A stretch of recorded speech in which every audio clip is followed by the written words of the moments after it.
planned meeting. More of a conversation, he says, and talking about maybe the renaming of the reserves. So this is why we're all here. Please, if you have input, please put your input in. Everything that the membership needs to say, please say it, because the leadership, they have their ears open today. Ears open and mouths closed until they're asked to speak, right? So that's what they're here for. Then later on today, after we get the real serious stuff off the way, we're going to have a little fun. I think we have ourselves bingo this afternoon, 1 o'clock. I'll be calling bingo. I'll have to call a little faster because everyone's a professional. On Monday, we had prizes up here. I'm sure it's going to be the same thing today. No? Oh, cash only. Oh, gas. Stop at the store for gas. No, I was kidding. Oh, elders only for the bingo at 1. Elders only, 65 plus. You will have to bring your ID just to make sure. And your dabbers. It's elders only, okay? No grandchildren. No one under 65 allowed. Have your ID ready or your status card. Oh, there's karaoke happening in the big top. Karaoke, I imagine it's a contest. Muscowpeting's Got Talent 2025 happening outside in the big top. Have yourself, you start warming up, I believe, probably either myself or my co-MC, Polly, might be out there. We both love singing, so we might join too. Oh, yeah, right on. So we're all looking forward to that. And then later on this evening, we have Armin Duck Chief coming out. Going to give us a real good dance tonight. And that is everything that we have planned for. Oh, self-care today. Self-care again today in the back. Everything's been, oh, in here? Okay, it's in here. So we're going to be inside most day as we're finally getting out of the heat wave and into some nice rain, which is really good. So yeah, bingo first, karaoke, and we'll be all having fun today. Right on. And that's all right now. So everyone, enjoy your breakfast, French toast, everything.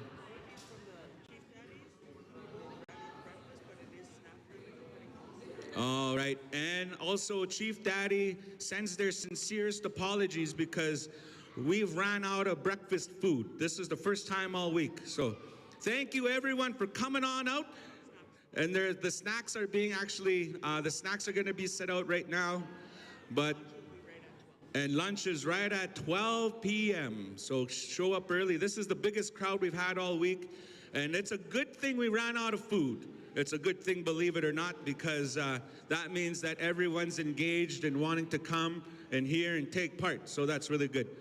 I'm going to get out of your ear now that you guys finish chewing. I could see some of the aunties looking at me like, hurry up and be quiet. Yeah, so, all right. Everyone enjoy the rest of your breakfast, and we'll see you throughout the day.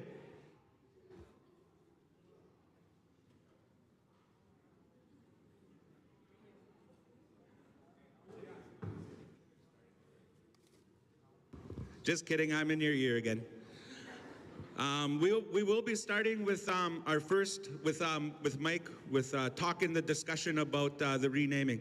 So everyone, please, big round of applause. Help me warm welcome Mr. Mike Adjikuti. Hi, good morning, ladies and gentlemen. And again, give Joe a round of applause. He's got a good crowd here today. Hi.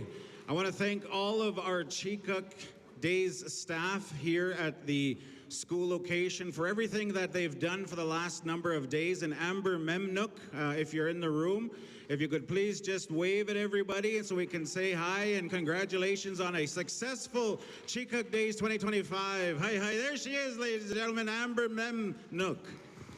Was it? Oh, Amber Putra. But no, ladies and gentlemen, again, welcome here for this special session of our nation's namesake. Over the last, before we get started, sorry, my apologies. I want to thank our pipe carriers this morning who lifted those pipes for us. We've had women's pipes, we've had Nakota pipes, Anishinaabe pipes. We've had all multi-languages and linguistic groups represented this morning, and I believe we had 9 different pipes. So I want to thank our pipe carriers for coming here and giving us those prayers with good intent. I want to thank all of those who also participated in that pipe ceremony as we have this conversation. Before we get going, I'm going to call on our elder, Mr. Dan Pelche, to come on up and open us up in a prayer. But I've also asked him to share some of his stories that he is aware of with Chief Chik and why we're here this morning, talking about Chief Chik 150 years ago. Chief Chik signed Treaty 4 on behalf of our nation, enshrining us as a nationhood under Treaty Number 4. In 1880, when he was surveying his nation, our community, he passed away unfortunately. That surveying work was incomplete, and the next chief in line was Chief Muscowpetung, who on paper is recorded to be the head chief of 14 subordinate sub-chiefs. So when Chief Chik passed away, it was a natural decision for Chief Muscowpetung to assume the role. He assumed the role until 1915 when he passed away, and Chief Pat Capo assumed the nation's leadership. That's the early part of our history to date, and we want to share some of that with you. So today I'm going to ask Dan Pelche to come on up and open us up in a prayer, but also share some of those intimate stories that he may have on growing up in Regina Beach, Kanukamau, and hearing some of what Chief Chik may have been like. So ladies and gentlemen, our very own elder here, Mr. Dan Pelche, please give him a round of applause. Good morning. I'll start with a prayer. Heavenly Father, Lord, we thank you for all your blessings. We thank you for the good weather you've given us. We thank you for keeping everyone safe this week. We thank you for all the prosperity you brought to our band.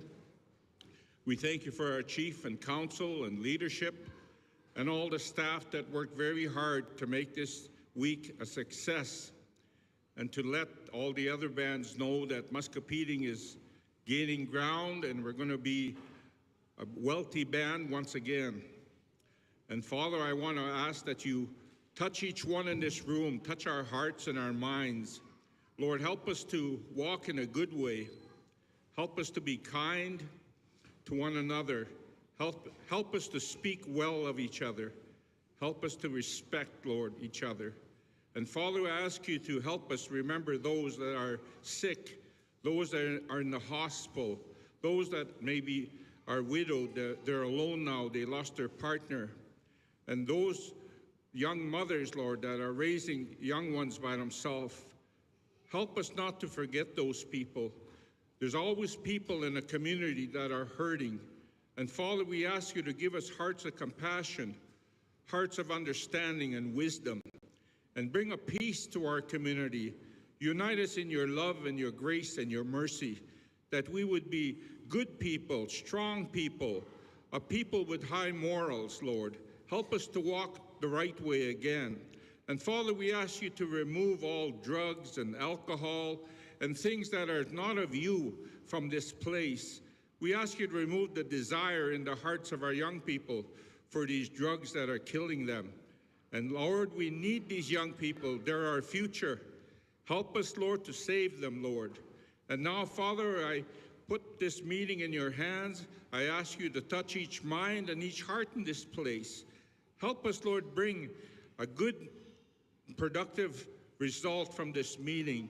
Help us to come together in unity, in love and respect, and listen to each other. We all have something to share. We may not agree right away, but that's okay. Let's hear everybody out.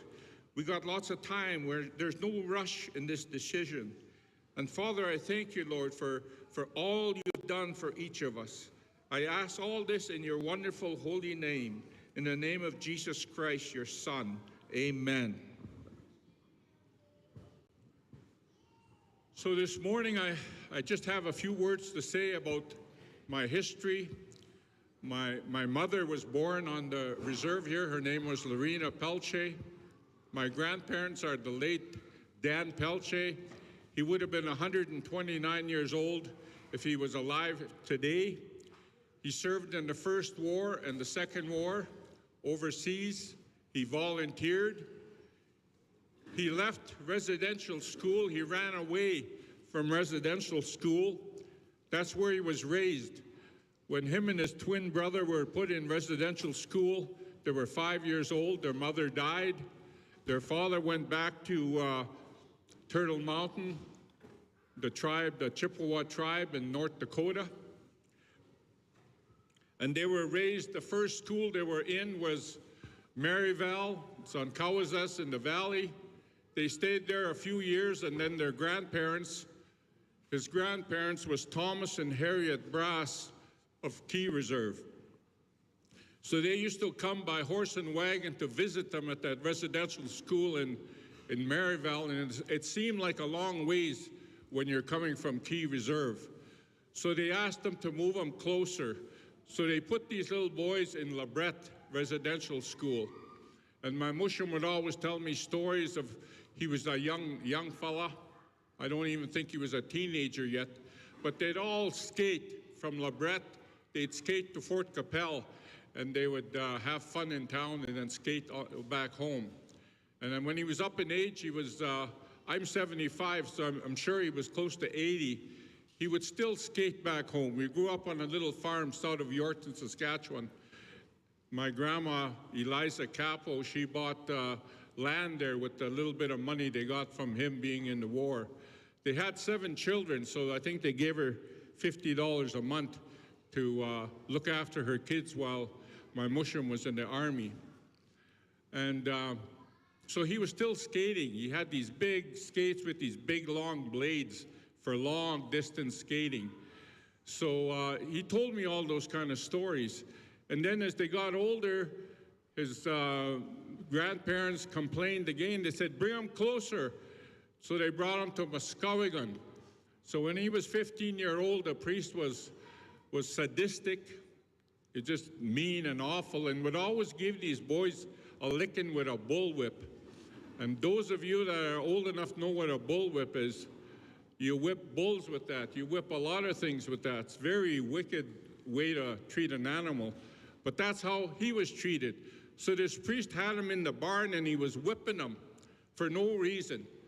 And Grandpa was 15, and he figured, well, I had enough. So he got a hold of that whip, and he beat up that priest, knocked him right out. And my grandpa said, I thought I killed him. He wasn't moving. So he ran away. So he had a twin brother named Sandy Alexander Pelche, and he was getting a rough time next day because of what his twin brother did. So he ran away as well. And they just ran away and got to work for farmers, because in those days the farmers needed help. So they both ended up joining the war. And you know, a lot of people said, why would you join the war? I know a lot of my own relatives from here, they're not really, you know, they're not really, you know, they said, why did they go fight? We shouldn't go fight someone else's battle. But you got to remember, the government was trying to erase us. The government was trying to kill us off. So these guys at that age, they were, I think, 15, 16. It was a means of survival. What are you going to do? You're going to work for a farmer next to nothing? You barely get not even $1 a day, and you slave from morning till night. That's the life they lived. So they joined the army actually to make a living. And that's why they joined that army. So I share that with you because that's the history on that side. But on my mom's side, she was born just by where a fella lives there, fella and Stanley Patra, the late Stanley Patra, and my auntie Chigale. So they were born not far from there, Muscowpetung. He had a house there. And even though, you know, the government took him being a chief, they tricked him by getting him to drink a bottle of beer at Regina Beach in the early 1920s. And he drank that one beer, and they had an RCMP in the bush hiding, watching. And so they charged him for drinking a beer. He didn't even know that was against the law for an Indian to drink a beer. They locked him up for 30 days, in jail and took away his title as chief from the government. So the government didn't recognize him for chief for over 21 years, but the people recognized him as chief. See, in those days, to be a chief, you had to be a spiritual leader. You had to be able to perform all kinds of miracles through praying for people. And he also used herbs, medicines. So that was the kind of a person he was. I lived with him every summer. I watched him. He used his way of praying, and he healed me. I was 21 years old. I had very serious stomach ulcers. It's like having a bag of water and you punch a bunch of holes in it and everything bleeds out. So I bled out one night in Yorkton. I was working as a young man.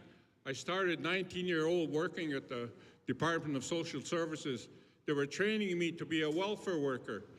But like, again, the system really is not for us. So what they did to me as a young man, they gave me the roughest clients you could have. They were all native, they were Métis, they were Indian, they were alcoholics. We didn't have heavy drugs those days, but a lot of alcoholics.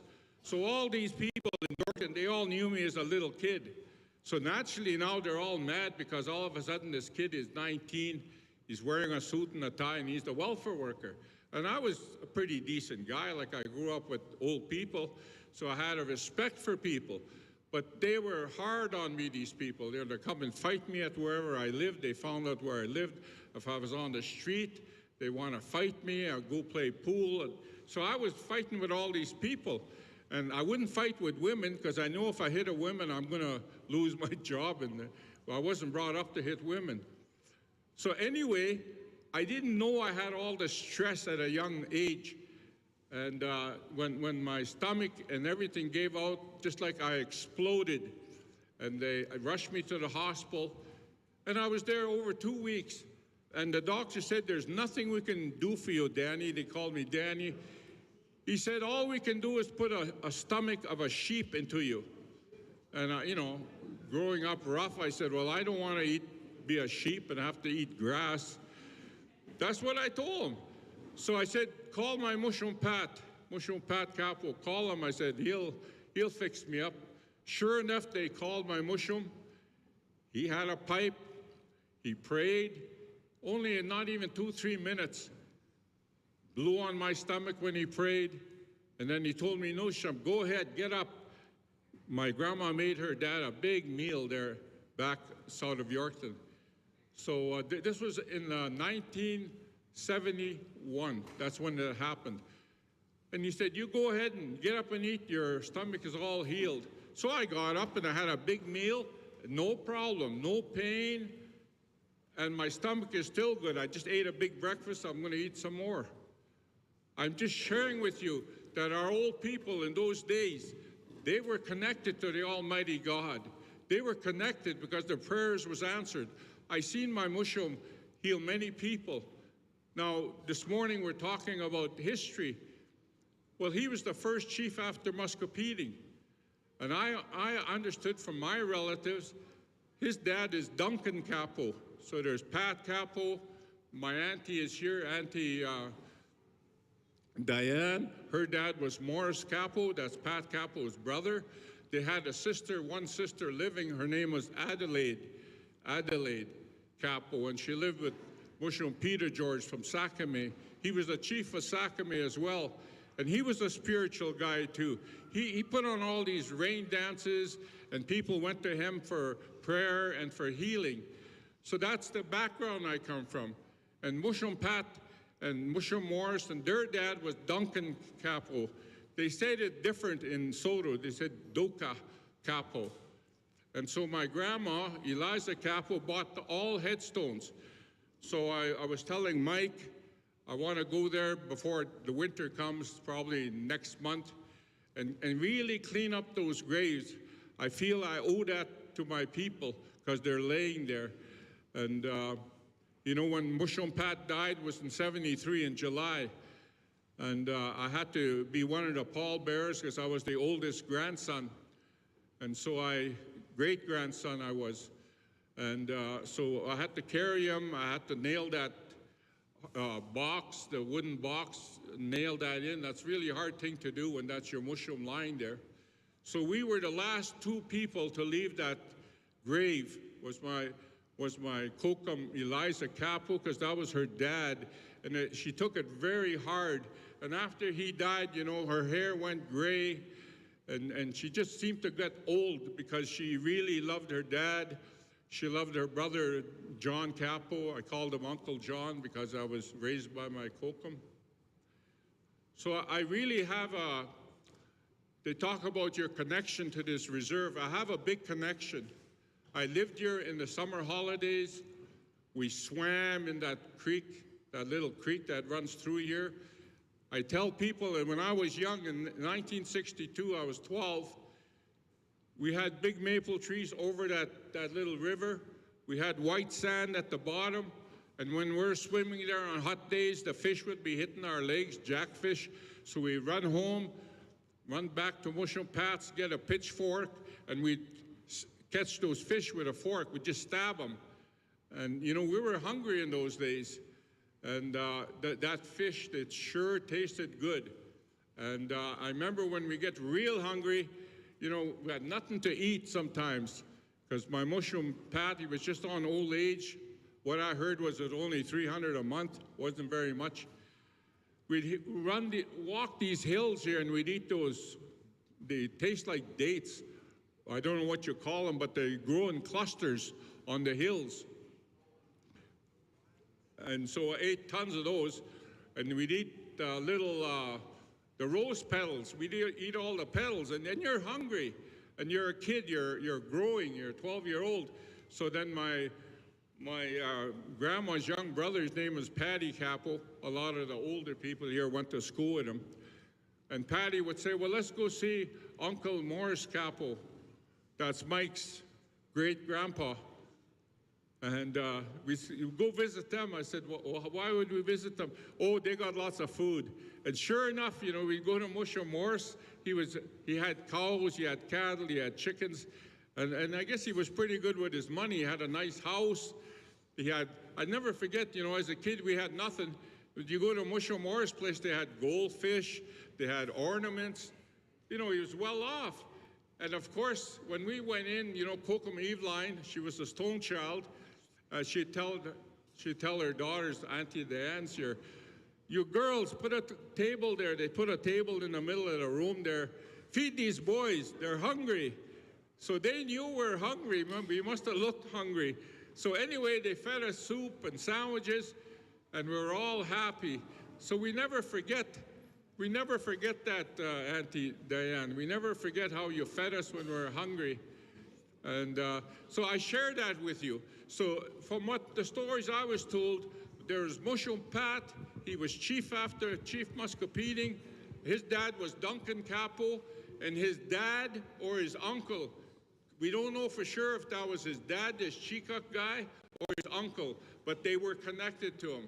Either that was Duncan's dad or that was his uncle. We don't know for sure.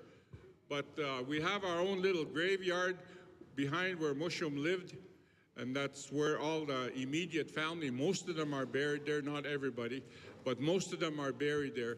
So there's at least 4 or 5 generations buried there. So I share that with you. I thank you for listening to me. And as far as changing the name, if there's evidence, a proof of that, that we know Chikuk signed the treaty, I think we should give it serious thought. And there should be proof, we should have proof that Muscowpetung was just put in there by the government. And like I was sharing with my friend this morning, that, you know, even though they tricked Mushroom Pat from when he was chief, and they removed him as chief, the government removed him as chief, but not the people. He still did his praying for people. He still did his rain dance. He did all those things. So the people in those days, that's what they recognized as a chief. I'm just sharing history. The chief, they were chosen by the elders of that band. Usually it was the women. See, the women, the way I was brought up, they're the life givers. They're the ones we had to respect our kokums. We couldn't say nothing bad, like not nowadays. We were brought up to respect them because they're the ones that give life. They're the ones look after the home. They're the ones that teach the young people. You know, the men were spiritual. There were warriors, there were protectors, there were hunters, there were providers. So there was two different roles. And every time, you know, we got together, whether it was a little powwow or no matter a meeting, you know, the men would always sit one side and they'd be talking and visiting, and the women another side. So there's a lot of things I could tell you, but there's a lot of people here. I want to listen to what they have to say. But I want to thank each and every one of you for listening, and I want to wish nothing but the best for Muscowpetung. I want us to have a prosperous nation. I want more homes to be built. I want addiction centers to be built. I'm glad they're building a church because I respect both ways. You know, I follow this way because this way worked for me. I followed my Muslims way for many, many years, for 30 years. You know, I was in many, many sweats. I danced the rain dance four times because that's what you had to do. I know what it's like.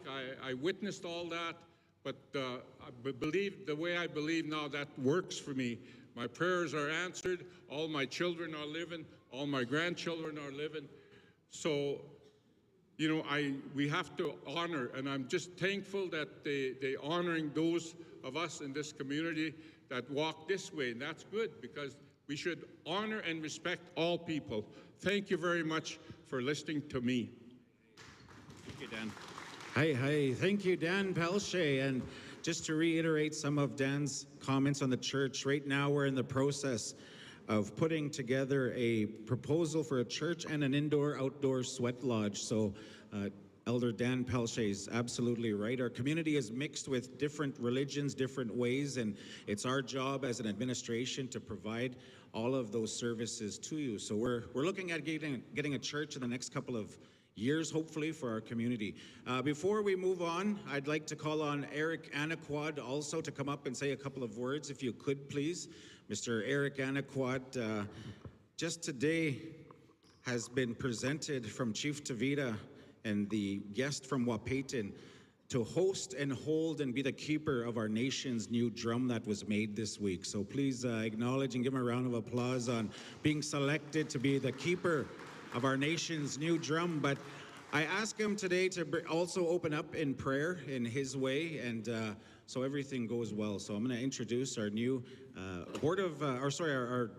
our staff member here in Muscowpetung and a board of director for MSBD, Mr. Eric Anaquad, our very own Muscowpetung.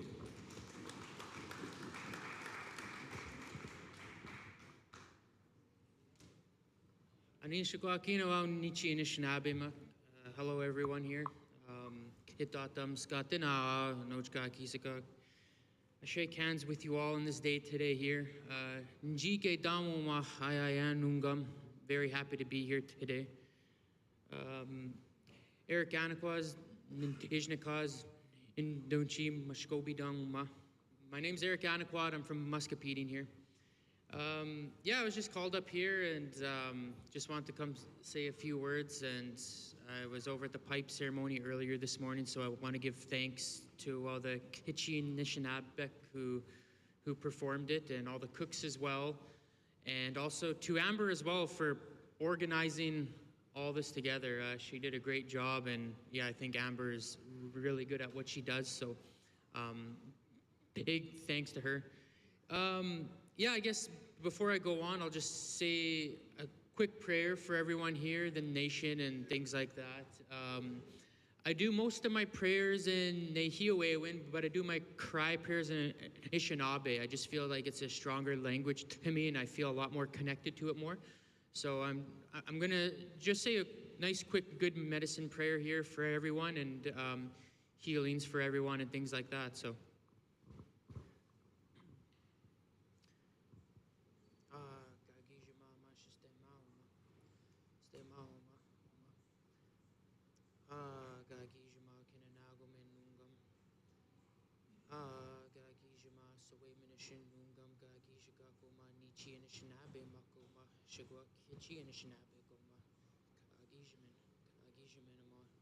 Nichi Anishinaabe Makoma. Ah, Gagijima Chimino Nana Gata Waitaman. Ah, Gagijima Chimino Kanu Nakshigwa Wapamak Nichi Anishinaabe. Ah, Gagijima Wijiwak Nichi Anishinaabe Makoma. Ah, Gagijima Kanu Nak Nichi Anishinaabe Makoma. Ah, Gagijima Nichi Anishinaabe Bak Unto Washigeoma. Ah, Gagijima Kinanagum Nungum Inawa. Oh. Yeah, so I know I was asked to come and speak and what my ideas and thoughts are on the name change as well. Unfortunately for myself, I don't know a lot of history on here, even though I do oral preservation as my full-time job. I travel all around Treaty 4 and 6 and to other different territories to preserve oral history. And when I'm there, I try to ask some of the old ones, the Iteyak or Kichi Nishinabek, all the old ones, if they know of any history on old Ogimagan Chikak. And a lot of them just only know Muscowpetung and Muscowpetung.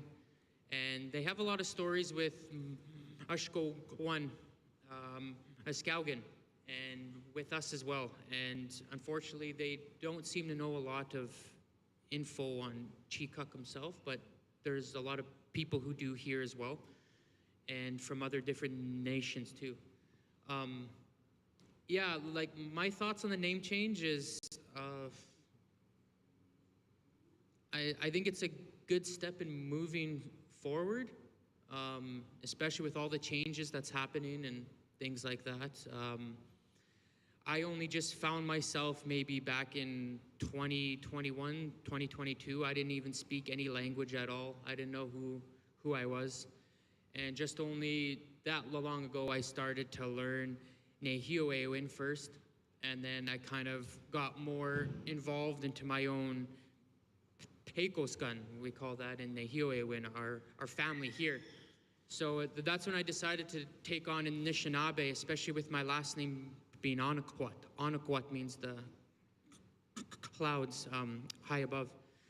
So I started to learn a lot more in Anishinaabe now. I'm speaking it a lot more. I'm not straying away from my Hypot side, I'll say, because my Okampan, Teresa Anakwat, her last name was Akashwadam, she was there.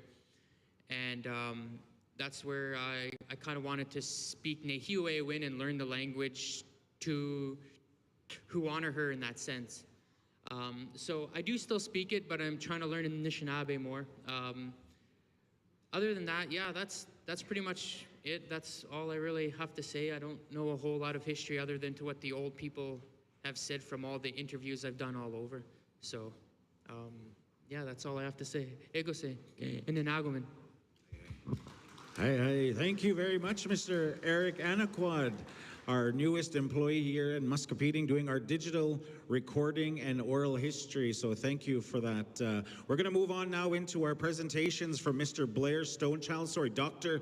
Blair Stonechild and Dr. Shane Keepness. I'll call on Blair Stonechild, please, if you could come to the microphone and greet us and give us a little history.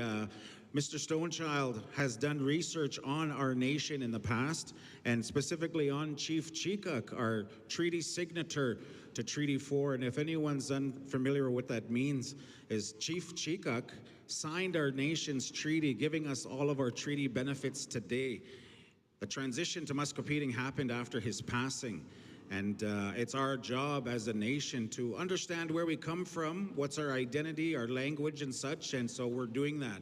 I think this is our 10th year having Chikuk Days in our community, so our people are aware of the name, but it's time to teach who he is. And Dr. Blair Stonechild is one of those people who has taken his time to research him. So I'll turn the microphone over to him, Mr. Dr. Blair Stonechild. Thank you.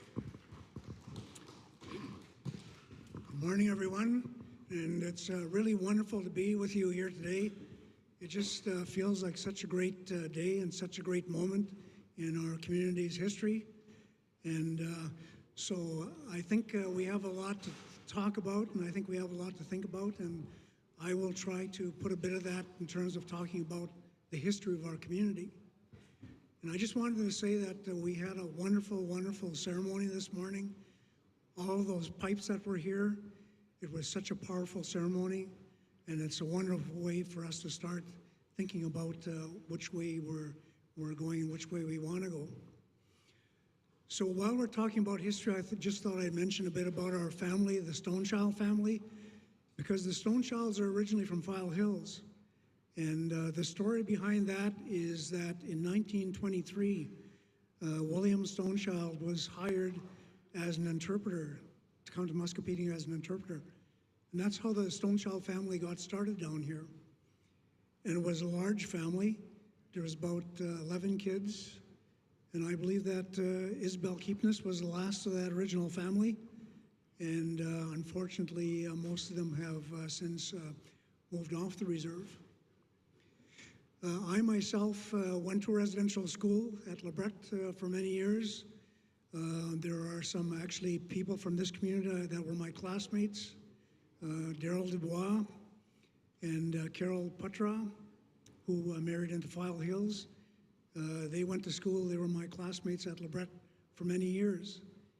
And I remember many other people, Harold Benjo and Glennie Anaquid, Chief Eugene, of course, Clarence Putra, and there's Freddie Stonechild's kids and Eric Stonechild's kids. So yeah, it was a tough experience, but you know, we also learned something from it.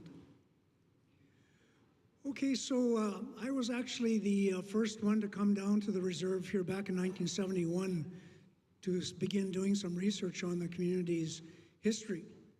And the then Chief Peter Dubois got me involved with the Federation of Saskatchewan Indians.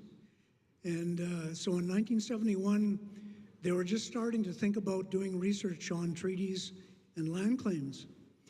And so I was a university student, and they hired me to coordinate a project with 4 other students. And they turned us loose to go and visit many reserves and to talk to the elders. And so in 1971, I actually, which is over 50 years ago now, met with these elders. There's Nellie Anaquid, Christina Benjo, Maurice Capel, Joe Capel, John Capel, Pat Capel, Joe Putra, Mike Putra, Baptiste Putra, and Mrs. Pratt. And so, you know, some of you may know some of those names. And it was very interesting, fascinating to talk to these elders and to hear the stories. And so they began to tell me many of the things that they had experienced throughout the years. And I actually just listed some of the things that we found out back then. They talked about the land surrender of 1909, which is when the 3 miles of Muscowpetung Reserve to the north of us was surrendered. And Pat Capel was actually, who is has been mentioned previously, had been the last chief before he was deposed, actually told me that he had been forced to sign that treaty surrender, that land surrender document, even though he wasn't old enough to do so. And it was, you know, it was a really disgraceful story on the part of the government, because really what they did is they starved the band into submission in order to force them to surrender that land. And so, you know, this was a very, very disgraceful and bad abuse of the reserve of our community by the government. But now we at least have some sort of a compensation and reconciliation for that. They also talked about the haylands, which were set aside on the north side of Muscowpetung. And Muscowpetung, as someone mentioned before, at one time was one of the wealthier bands in Canada. The reason for that was because they had the resources of cattle. There was a huge hundreds of head of cattle in the valley here. They had a lot of resources of hay. The haylands down in the valley were very, very rich. And they would sell wood and pickets in the city. And so as a result of that, they were one of the richer bands. Even though at that time they had a small population because they had suffered from a lot of diseases and stuff like that. But then that hayland was destroyed by the PFRA dams in the 1940s. And Bill Pegan, late Bill Pegan Jr., and I did a study for what was then called the Capel Valley Indian Development Authority in 1982. And Eugene Aniquit was then the executive director of that association of the 8 bands in the Capel Valley. And so we found out about the flooding of the valley, which was done without consultation. It was really done largely to raise the levels of the lake for recreational purposes in Capel Valley. And so we sort of suffered by having our best lands destroyed in the process. And there was a settlement for that as well some years ago. And so, there was compensation paid for that. But not all of these issues are resolved. My understanding is that the haylands on the north side, I think there's still an unresolved issue, as well as the Regina Beach issue. And so that was another question that was raised. Kanukama Beach at Regina Beach was named Reserve ADA, so the elders believe that somehow that land belonged to Muscowpetung. And so that, again, is a complicated history. And it's interesting when you take a look at the conversations that our negotiators have with the federal government, they're usually pretty clueless about what's going on. And so it's often up to us to do that research. And, so if we have some educated researchers who, want to, spend the time to look at those old papers and come up with the information, that would really be great, because that is really needed. Okay, so what's the point of talking all about this? And here again, we're talking about history, and we're talking about the legacy of history. And there's a thing which a lot of people talk about when they talk about our people. They talk about historical trauma. And I remember in the 1970s when I used to come down to the reserve, we'd call a meeting, and nobody would show up. And what I gathered back then is because people were very distrustful of authorities. People were felt that they had little control and power over their own communities. A lot of them felt resigned, that there's not really much they could do about it. And I lived on the reserve here for a while in the 70s, and I knew pretty well all of the members of the Stoneshall family. And it's sad to say, I have to tell you that I saw a lot of the members of my family destroyed by alcohol. A lot of those people literally drank themselves to death, and I'm sure a lot of you know people like that. And I think the reason for that is because they knew that they had really been given a raw deal. And I think they knew that they lost respect, they'd lost respect for themselves. And so, that's what they did, and it's a very sad thing to see. But, that's what happened. That's the consequence of the history that we've been through as a community. We've been very badly treated, and I think our spirits have been very badly treated. When the treaties were signed, they never really understood who we were as a people, right? They never understood our spirituality. They were really after our land, and they did try to take our land. They almost succeeded. They sent us to residential schools, and they tried to take away our spirituality. And I know about that, and I've actually done research on that and written books about it, and it's really quite shocking to see what happened. And so that's really the point about talking about this history is, we've been very, very badly abused. It's really affected us. And so when a lot of people talk about Muscowpetung, they think about the bad things, they think about all that history. And so it's a bad association. And we need to search for healing. You know, getting compensation for these past grievances is part of the healing. But we need to do more than that, you know. We need to really have some way of thinking about ourselves in a new way. And, you know, I've been teaching at First Nations University for almost 50 years. Actually, next year is going to be 50 years since I started there. And I see a lot of our young people, you know, coming up. You know, we have over 50 students, for example, from this reserve who are going to post-secondary education.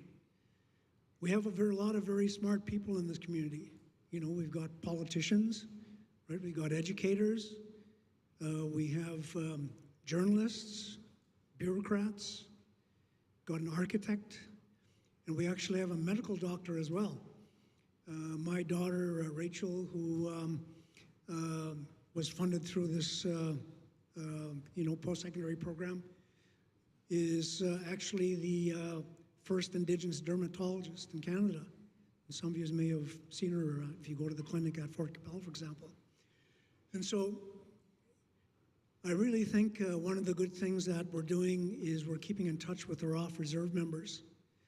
And, you know, I think that it's important for us as we move forward as a community to, you know, to take a look at how we can move forward. You know, how can we heal from this past? How can we have a new vision of how to move forward as a community to improve our lives, right? And I really am a strong supporter of the name change. I think that, you know, psychologically, this can be a major step, you know, to move forward, to heal, and to look at ourselves, you know, differently going forward. I really think that it's important for us to have a presence in Regina because it's actually part of our traditional territory. There's many of our people who live in Regina. I think that, you know, people in Regina would be nice to have them feel like they have a place, right, that they can identify with, as well as for people here who go to Regina and they can go in Regina, they can feel that, you know, they have a place that they can identify. And I really do believe that, you know, many of the people who are off reserve can contribute, right, you know, to the strength of the community.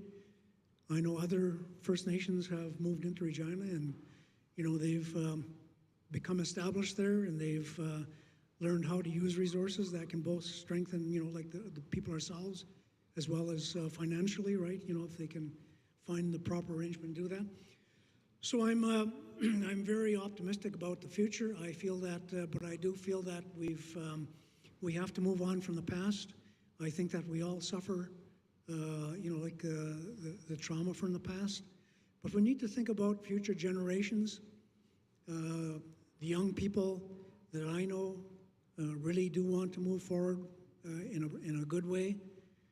They also need to have that connection to their culture, though. You know, like they need to know how to live in society as spiritual First Nations people, as well as, you know, being able to have the skills, you know, to live and prosper successfully in the kind of world that we live in today.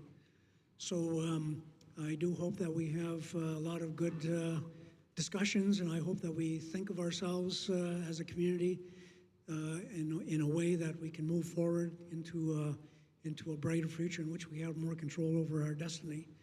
So with that, thank you very much, Miigwech. Hi, thank you, Dr. Blair Stonechild, for that history.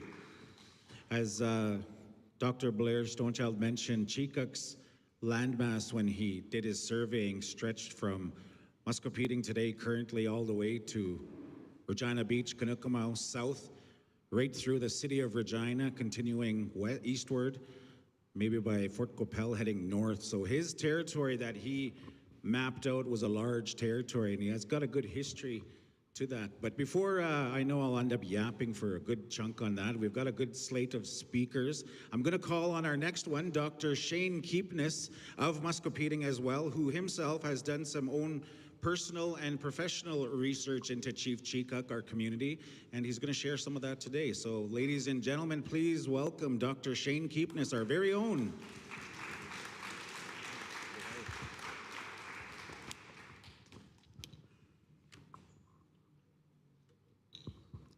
Nitsiko akina denwe magnatak ke tuna me kunenem na dene we magnatak kunet kumenem chanishnabe.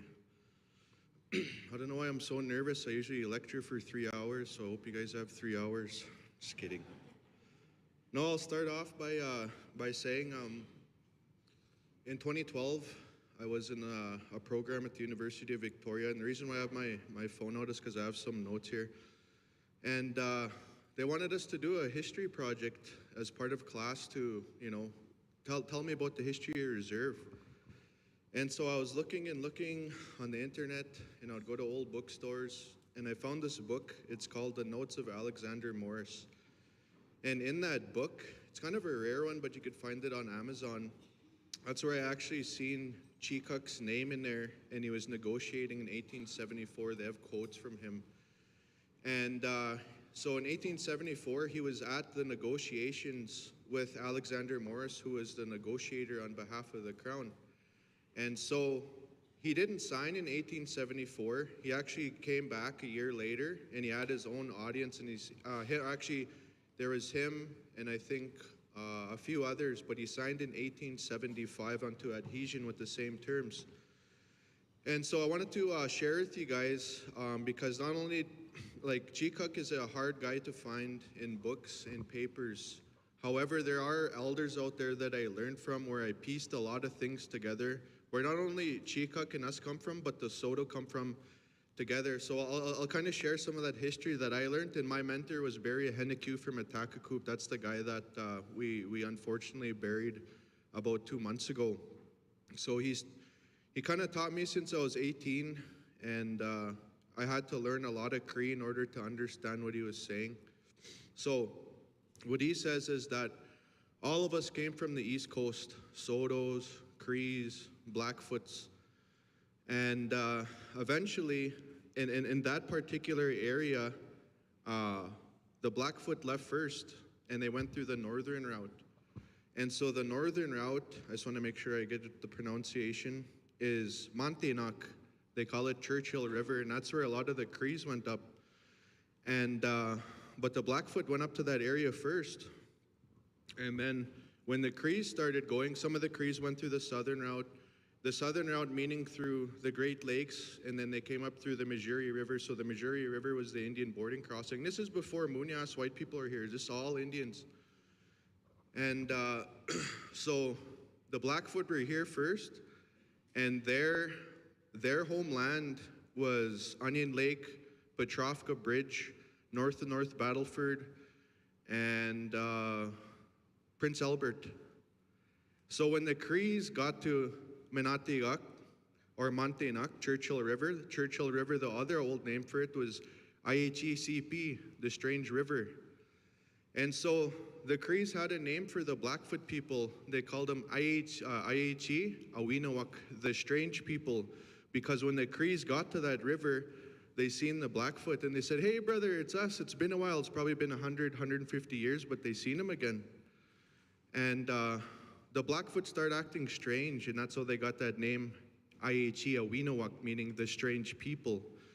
And so in the plains here, there's also on the southern plains, there was Arapahoes, and they called them Asasunawiinawak, the tattoo people. They had tattoos on their faces. Beside them were the Kinepikawinawak, the snake people, or the Shoshone.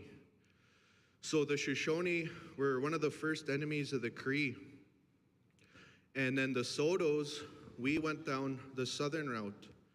And so one of the Soto groups, we'd stop in Thunder Bay, Ontario, and we used to call that place Piesu Achi, Thunder Mountain, that big hill.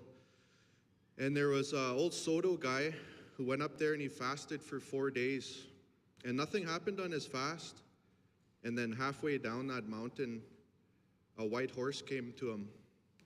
And that white horse said, at that time there was very few horses on the plains. That white horse said, came to him, and said, I'm gonna bless you with a horse dance. And this was an old Soto guy. And the first horse was a white one, and Wapastim, they called it. And so he gave which horses should be in which direction for the horse dance. There's even a donkey in there for old ladies. They call him Susuatim, short-eared horse. He's even in the horse lodge, the horse dance. And so what that horse told him was, go south of Winnipeg, near Musqueam country there, gather warriors. And so he did, gathered warriors. They went and they grabbed a bunch of horses. And then they went back to Thunder Bay, Ontario, and that's where the Sotos did the first horse dance. So now there's the horse dance that's happening. There's also the Piesu Shamugamik, the Thunderbird Dance Lodge. Some Crees call it the Prairie Chicken Dance, but it was actually old Ojibwe Lodge.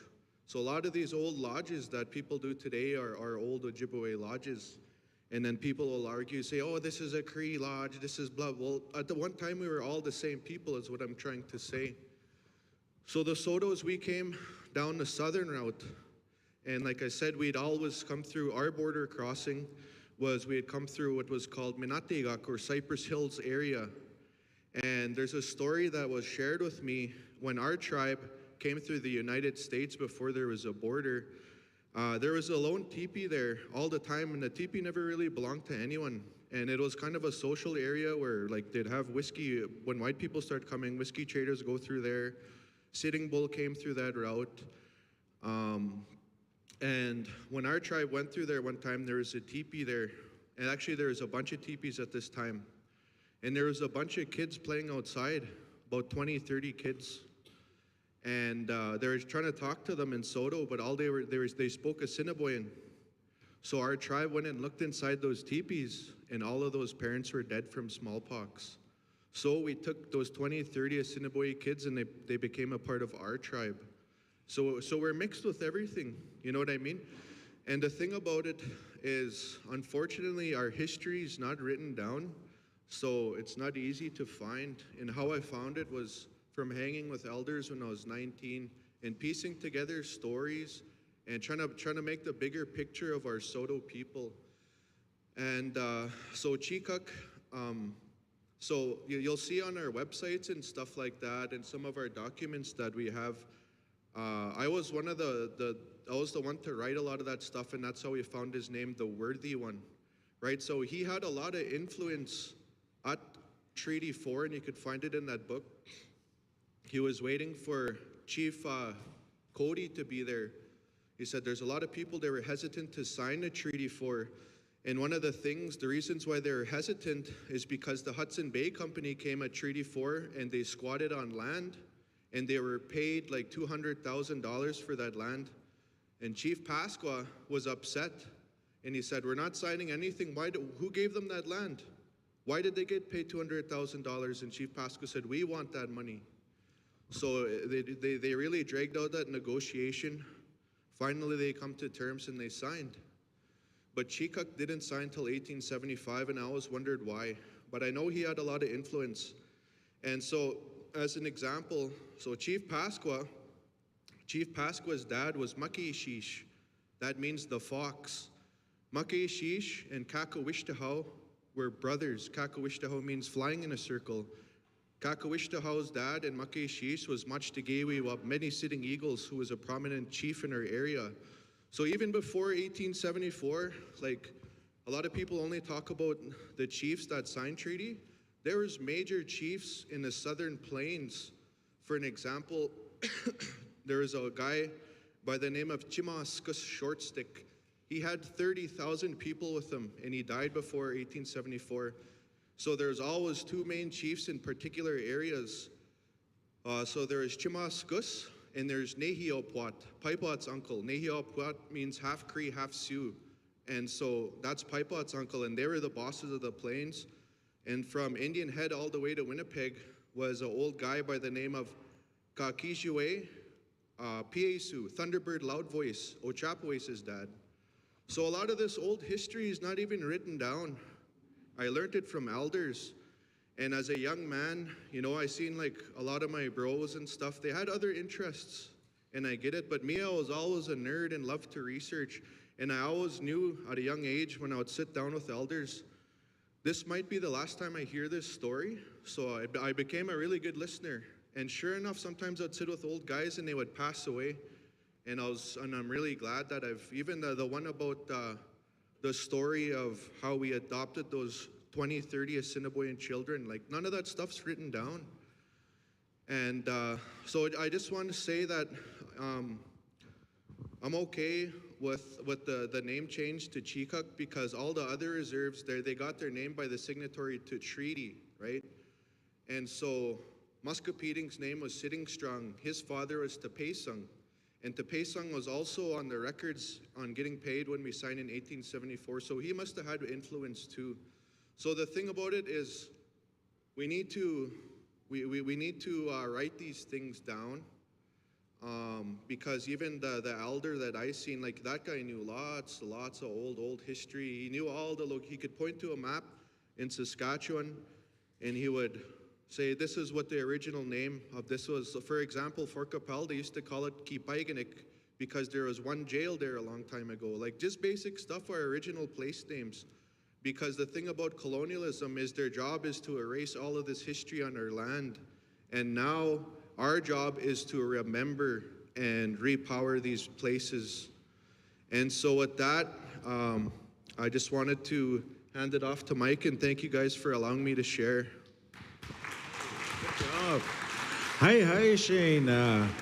For somebody who was nervous there, it gave us some really good history there. Thank you for that. A lot to think about. Now, before we've got a couple of speakers, I'm going to call on Joan Holmes and Associates. Some of their representatives are here, Tara and Julia. If you could please come on up. In 2021, the Chief and Council of Muscowpetung participated in a strategic planning session with Bob Breaker, the former chief of Siksika First Nation. And during that strategic planning session, he had asked us, well, what is your treaty, who's your treaty signatory? And we knew Chik, but we were named Muscowpetung, and his look at us, like, what's wrong with you guys? You'd know your treaty chief, but you have another name? And so he said, you guys need to figure this out. And we left that planning session realizing we have to find out who we are. If Chief Chik was our treaty signature, then we need to find out more. Chief Muscowpetung is our current namesake, but there's more to that history. And Shane, Dr. Keepness here gave us a good background. Dr. Stonechild gave us a good background. And today, our Chief and Council, Chief Tavita, Headman Barry Capo, Headwoman Rhonda Rosebluff, they've hired Joan Holmes and Associates, who are a research and analytical firm who primarily do work for specific claims against Canada. So they write reports specifically in our narrative, and that's what they're doing, is they're finding out facts, archived information, published facts, and they've done a great job. I think there's 1,000 reference points to date, and the report in draft is a little over 200 pages. It's almost done, and maybe I'll give them a little bit of time to say a few comments. They're still in the researching phase, and they don't want to provide you the narrative. They're still trying to get the narrative from you. So they're going to be limited in what they're going to share, but we want you to know that a lot of the research that we're doing here at the nation side is done by professionals. We've got people who do this for a living, and it's not based on innuendo or anything else. It's based on published information. So I'm going to keep quiet and turn the microphone over to Tara and Julia, who will share with you some of what they've found to date. Thank you, Mike. And I just wanted to say I've been here. I came from Ottawa on Tuesday and spent a lot of time at the Powwow Arbor and around and talking to people, and it's been, sorry, I'm shy. So yeah, it's been a real honor to be here, and I feel very thankful that we were invited to come, and we've already learned a lot.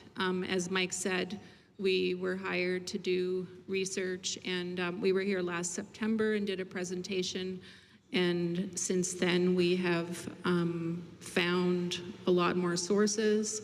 Some of them we haven't looked at yet because we're waiting to get access to them, and we have over 1,000 different sources that we've identified, and by we, it's mostly been Julia, my colleague, who lives in Victoria, BC, and she and I have worked together for since the 1990s, and I've been doing work in claims since I was 20 years old, in 1989, working for the same company, and I never dreamed that I would work in the field of history. I just kind of fell into it and became passionate about it.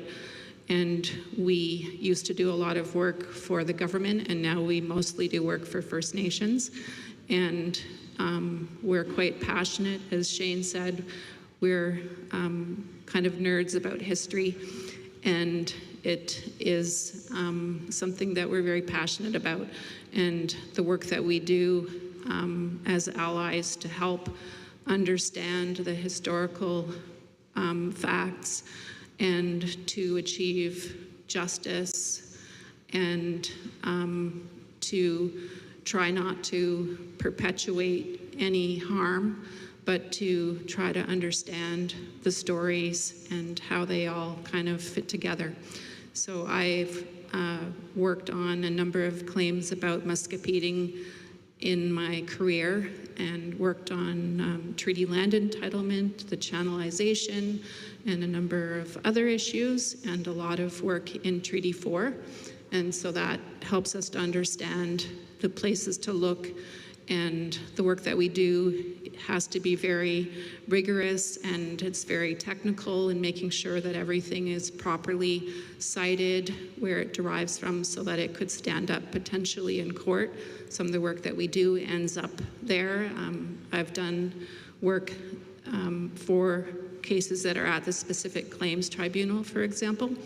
So it's important that everything be done to meet the technical demands and the requirements so that the evidence is allowed to be taken into account. So I will pass the mic over to Julia so she can say some words as well. I'm no better with a microphone. Yell at it. It sounds like it's in my head when I'm talking. It's really bizarre, the echo. Anyway, Tara basically covered everything that we do professionally and how it has to be really top-notch because our stuff can end up in court. You know, a lot of academics can write books and document all their sources, but we have to do things to a level where if a lawyer looks up that document, it says what we say it says. So we're really concerned with showing what the documents say, but not so much interpreting them. We want to give you guys access to the information and knowledge so you can read it and think about it yourselves and make your own assessment. And like Mike said, we're not sharing all the stuff that we've found in the course of our research yet. And that's because we're hoping that speaking with you and collecting your stories is going to help direct some of the avenues that we look into, but also because in the past, it's been hard for people to get oral history taken seriously in a court of law. And this has changed a lot over time, but there is still an attitude that it has to be sort of, it can't be like contaminated with outside information, right? So if I tell you everything that I know, and then somebody tries to say, oh, that person, their story isn't their story, it's what the historian told them to say. Like, I just don't want that to be a possibility, you know? So once everything is said and done, you'll be able to read everything that we found. We created a little website that's got a blog on it with some information that you can read about some of the stuff that we've found so far. We're planning to add to it. But one of the best things about it is when you read any of those pieces, will refer to a document, say, for example, the first pay list, and then there's a link to that document. So you can click on the link and you can go straight to the National Archives of Canada where it's listed, you know? Actually, that source is on a different website. But anyways, our goal is to make it super transparent. So you can see every document that we've referred to in our writing. So it's like, it's not just us telling you what a document said, it's you looking at the document yourself. So we hope that's something that appeals to you, and so you can make your own judgment calls about stuff. It's all about objectivity as far as we're concerned. I think that pretty much covers it. Can you think of anything you'd like to add? I would like to say that we brought some maps that we'll leave with Mike today and a few other documents. And one of the things that we still have to continue to explore is some of the fur trade records, but we found one of the things that we would have included in the presentation if we'd found it was Chik's name in a list of hunters that were associated with the Swan River and Fort Pelly in the 1830s. And you can see a whole bunch of other names that are on the first treaty pay list of 1875 on that list of hunters from 1838. So there's still more work to do to kind of fill in the gaps in between 1838 and 1875. Oh, and I have one more thing, and it was actually listening to Shane speak, it made me think that it might be nice to share this. Some of the legends from the 1860s and 1870s were written down in the 1890s by people who knew some of the people that the legends were about, and we found some of that stuff, and we'll be ultimately sharing that as well. But one of the most interesting things about those records is they show that your people traveled really, really far, like to the Alberta border, south to the Missouri. Like, we have found a few ancestors' names, headmen, traveling far and wide. So that's kind of neat too. Thank you. Okay, give them a round of applause, ladies and gentlemen. Joan Holmes and Associates.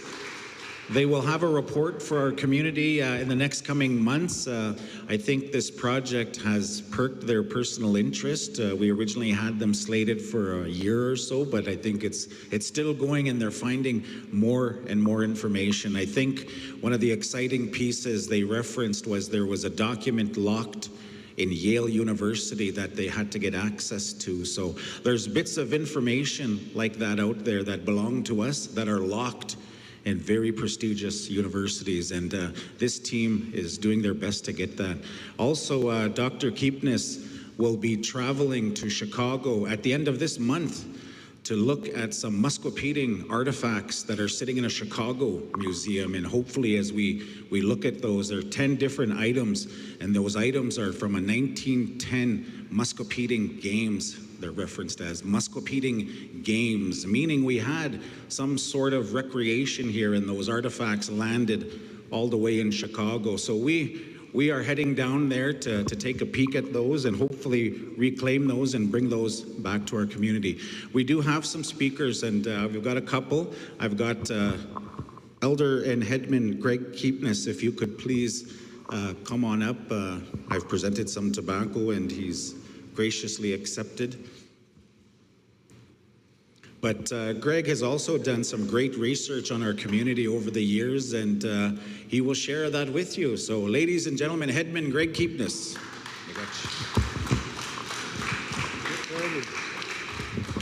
Hello, good afternoon. I'll yell like hell, but I don't need to speak. When I speak, I usually don't speak with this. I think I speak loud now without.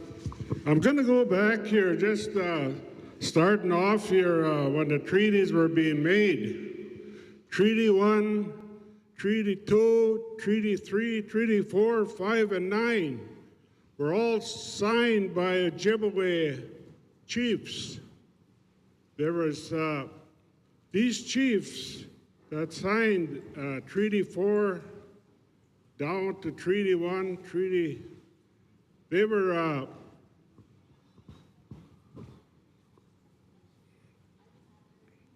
Ojibwe people, Ojibwe chiefs. There was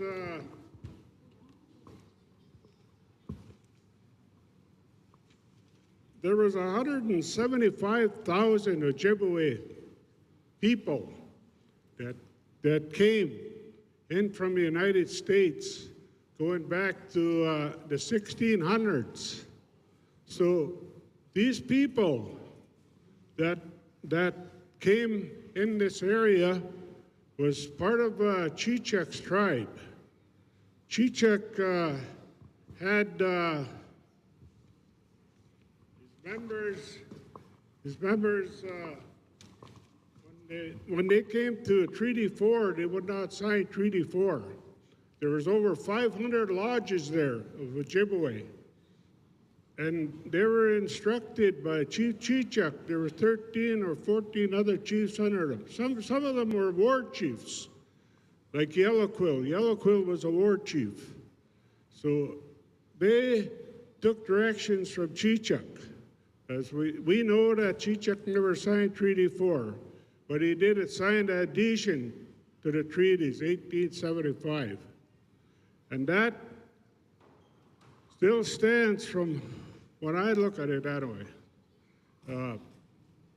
We, as people here, cannot change the name right now to from Muscowpetung to Chik. There's too much work, there's too much information out there that's got to be brought forward.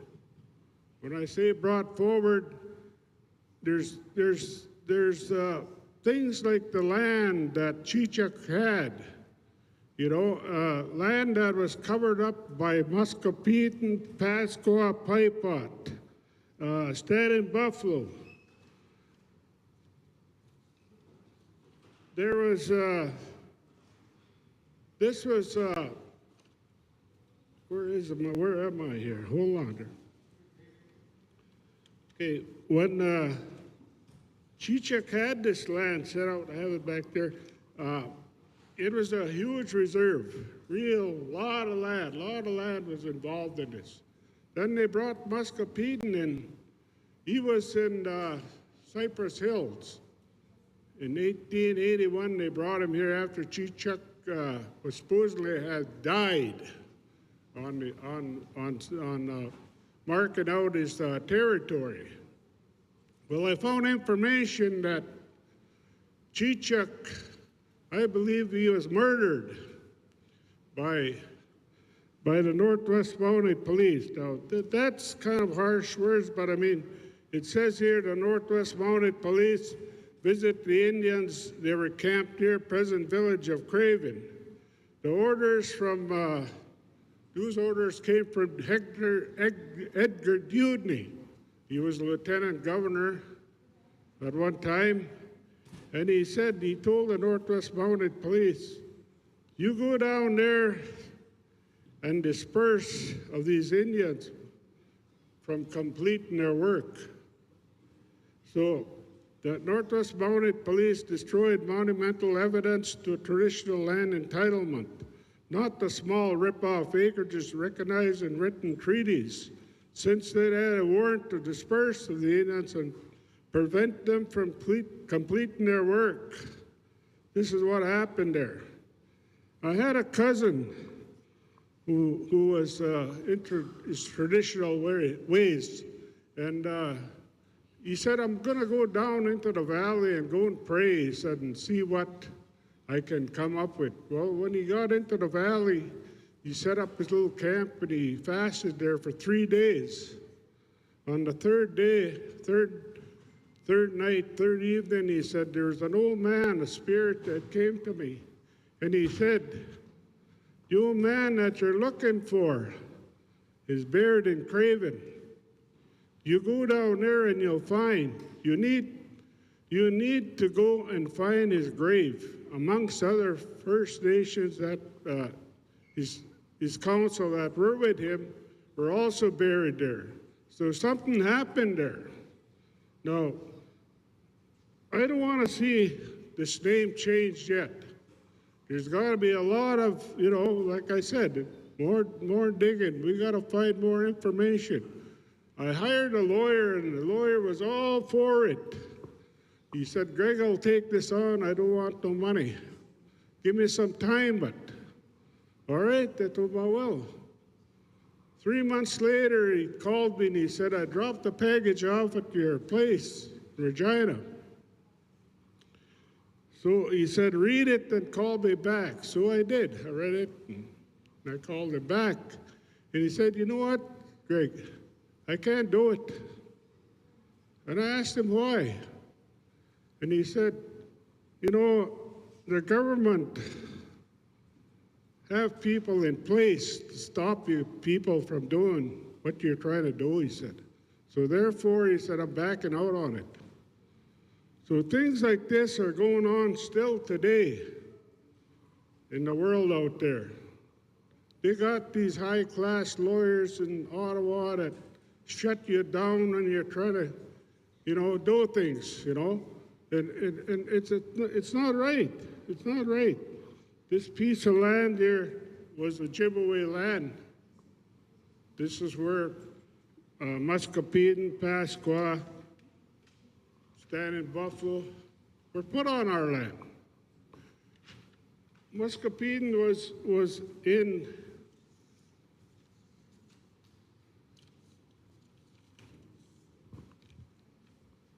it says Muscowpetung survey was completed in 1882 and by J.C. Nelson, a reserve 58.8 square miles. Now where is that land today? We got paid for, what was it, 17,000 acres? Where's the rest of this 58.8 square miles?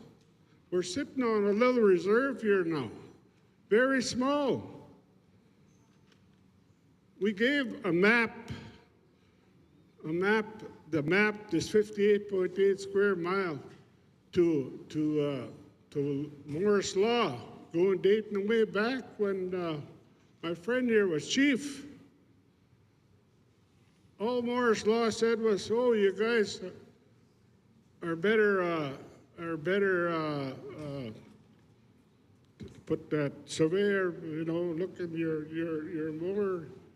more into finding land than I am.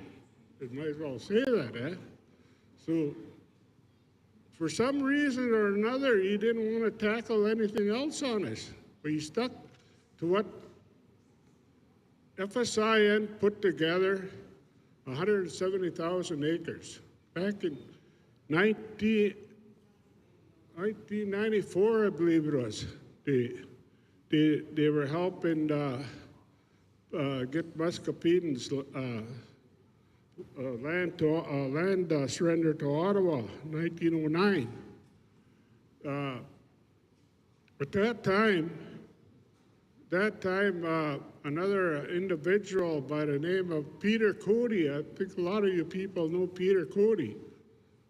I talked to Peter many times over the years, and he said, Greg, he said, that same amount of land, he said, that was put in for Muscowpetung in the 1909 surrender by Morris Law is what we put in, he said. We done this work before, he said. It comes out to the same, he said, of what Morris Law put in, he said. Where's the rest of this land, he said. I don't know, I said, that's got to be looked into. I got the first 3 families that were recognized by the government. These are right from Ottawa. I have tons and tons of paperwork, and so does my friend Eldon Anaquit. Now, we're against totally changing the name. I am, Alden is changing the name from Muscowpetung to Chik. Yet, it can't be done right now. I believe we have to have a plebiscite on this and get more information on what's going to happen, huh? You know, I got a lot, like I said, I have a lot more information, but I'm kind of keeping that right now. So I'm going to leave it at that here. If people want to see this paper here, you're welcome to, but I don't want no pictures taken of it. Thank you very much. Hi. Thank you, Headman Greg Keepness. As you see, he's got a good collection of his own paperwork, and he's put in some time over the years to find that. And we thank you for that, because it's community members like Greg that help us put this story together. He's referenced Eugene Anaquad also, who has done their own individual researching. And this was before the internet. So these men had to go out and get that information. It was a lot harder in those days. So we thank you for that, because as Shane, Dr. Keepness mentioned, our history isn't properly recorded, and we are still having difficulty finding all those answers, but it's people like Greg and Eldon and our community members who have done their research to try and piece this together for us. So thank you, Chimagwech.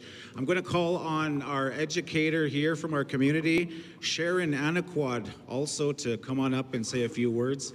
Sharon is an educator in our nation. She's a fluent speaker of our language. And she's very nice, very nice. Trying to fill time. She's a very lovely lady.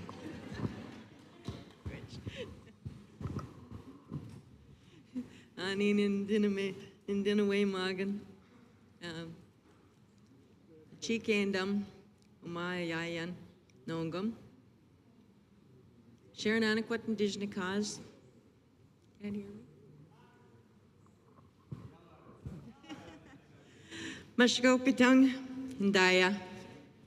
I live here on the reserve. My name is Sharon Anaquat. I'm a descendant of course, Anaquat family here. My late father was Jerry Anaquat. My grandfather was John Anaquat. His father was Tom Anaquat. And his father was Anaquat. And his father was Chi Anaquat.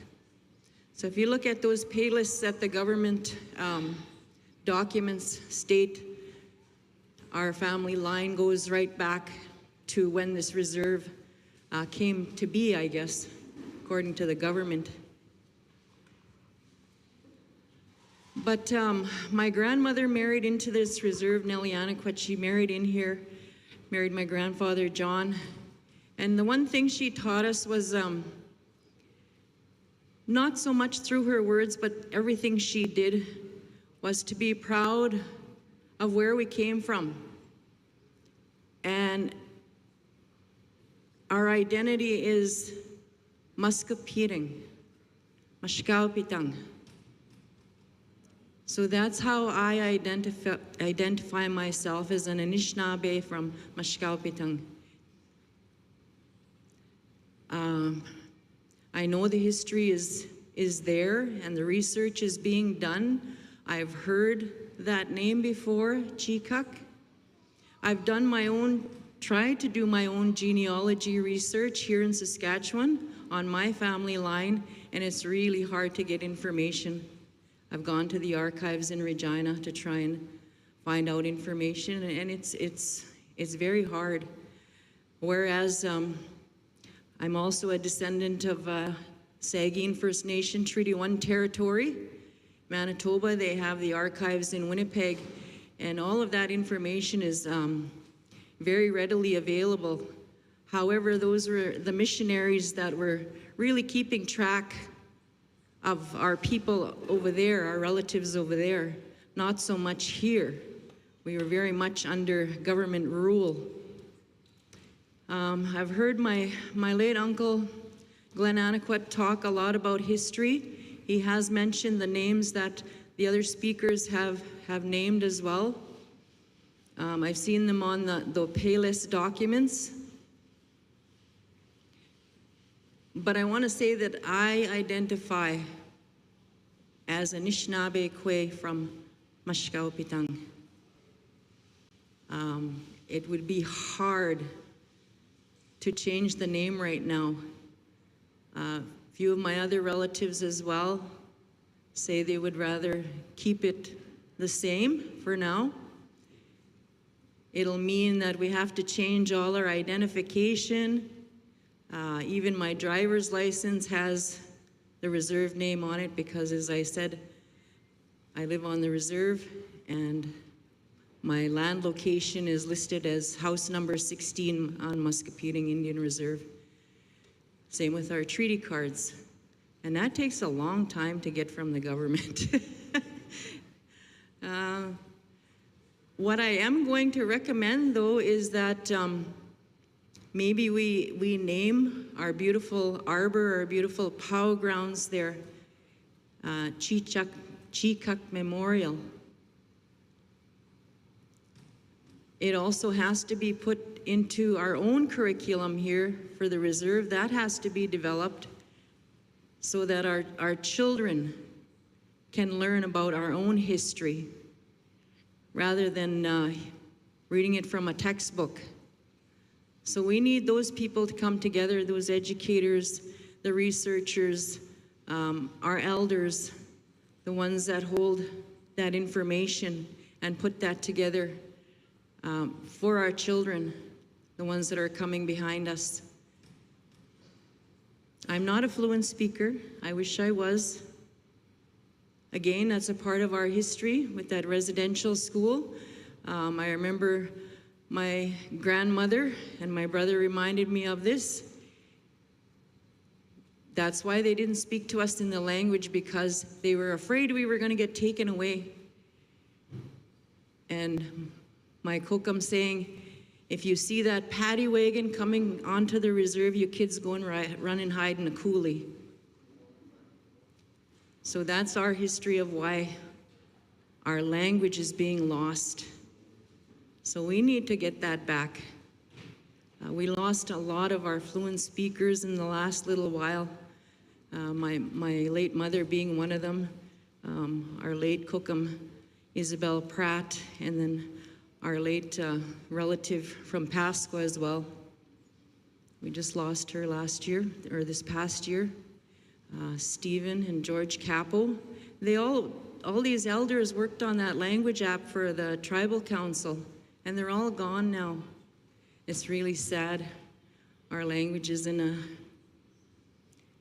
a sad state of decline, but I was really glad to hear Eric and Shane speaking the language, learning the language. That's really good.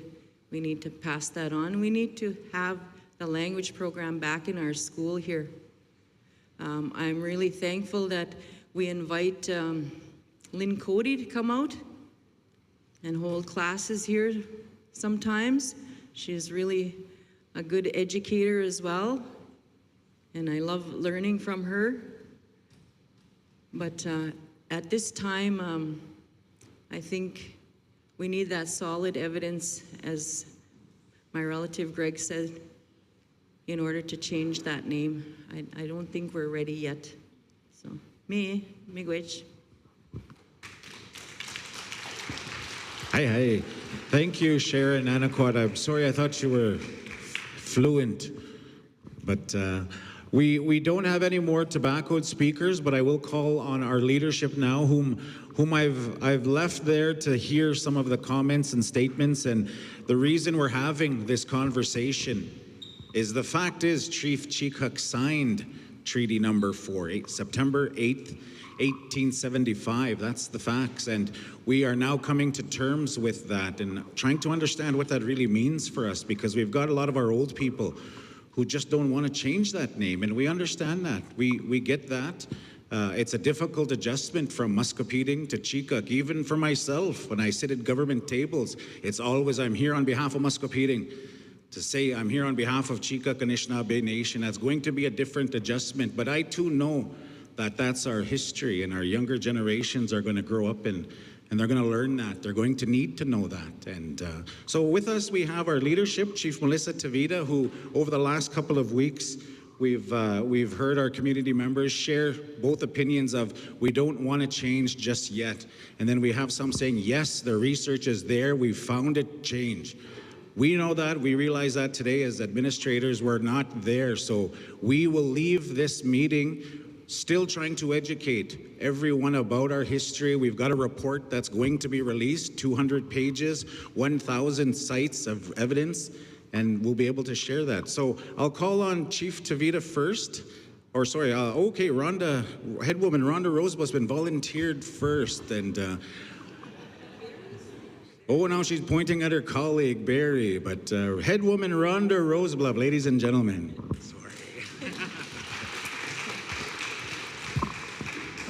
Good morning, everyone. I thank each and every one of you for attending this discussion. Today, we're not holding a vote. We're speaking on possibly changing the name. I'll give you a little bit of history on my background as well. I'm a descendant of our last hereditary chief, John Gambler. John was born to Gary Gambler and Annie Oakes. Annie Oakes came from the Nikanit First Nation, and she married into Muscowpetung. They had, from what we were told from my grandmother Isabel McNabb, she was a gambler from here. She told us that my grandfather, great-grandfather, John Gambler, they went to a camp, and Gary and Annie, they would travel. They were nomadic, and they traveled from camp to camp. There was reserves under Muscowpetung. So they traveled, and my grandfather was left by one of the tribes. John Gambler, he was left, and Gary and Annie had adopted him and brought him in. So when they were growing up, they were teaching the history and back in the day, what they needed to fight for. So when my grandfather was 7 or 8 years old, they would sit in the circle and they would choose who was going to be the next chief, the next hereditary chief. My grandmother cried, my great-grandmother Annie, because when the matriarchs walked around the circle, they used a willow.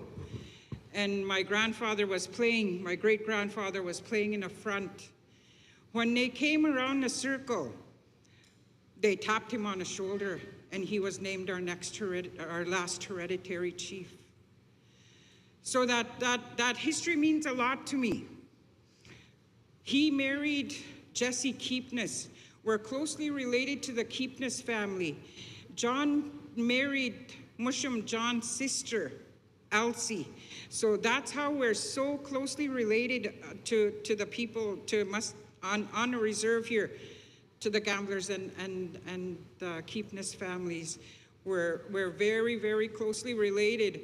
My grandmother, Olivia Takawish, was an original member from here. My grandfather, Alex Rosebluff, come from Red Bottom. They traveled, him and his brothers and his sisters, and they traveled. And he married into Muscowpetung, and that's how we became members to Muscowpetung. I just wanted to share a little bit of my history as well. So, you know, it's challenging. I know we have people that thought today was a vote. It's not a vote today. It's speaking on whether you decide, and it's up to our membership to decide whether to change that name if they want to.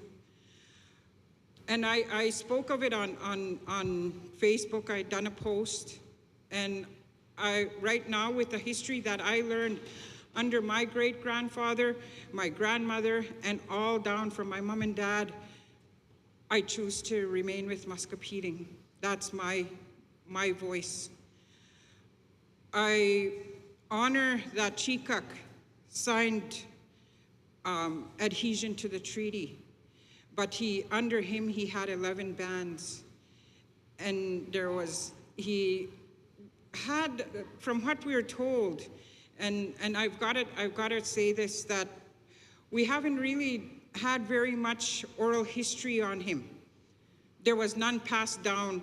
I can't recall my grandfather, my great-grandfather, John Gambler, ever speaking of Chik. I don't remember. I don't remember my grandmother, Isabel McNabb. She was in a political arena for years and years. So I don't recall her speaking of Chik as well, and I'm sorry. I'm sorry that I never learned that history. But because we were honored membership of Muscowpetung, I would, myself, I would love to stay with the name Muscowpetung. It's my voice. I get, as well as every one of you in here, you get to make that decision on your own. But I wanted to do a little, like everyone else, doing a little background stuff and research and speaking on it. And I need to voice my opinion as well. We're all given that God-given right to speak what we choose. And right now, I know it's going to take some time. We're not going to change the name right away, and that's all dependent on every one of you. It's not dependent on me as a council. It's not dependent on Melissa as our chief or any of the other council members. That's all dependent on you, the membership.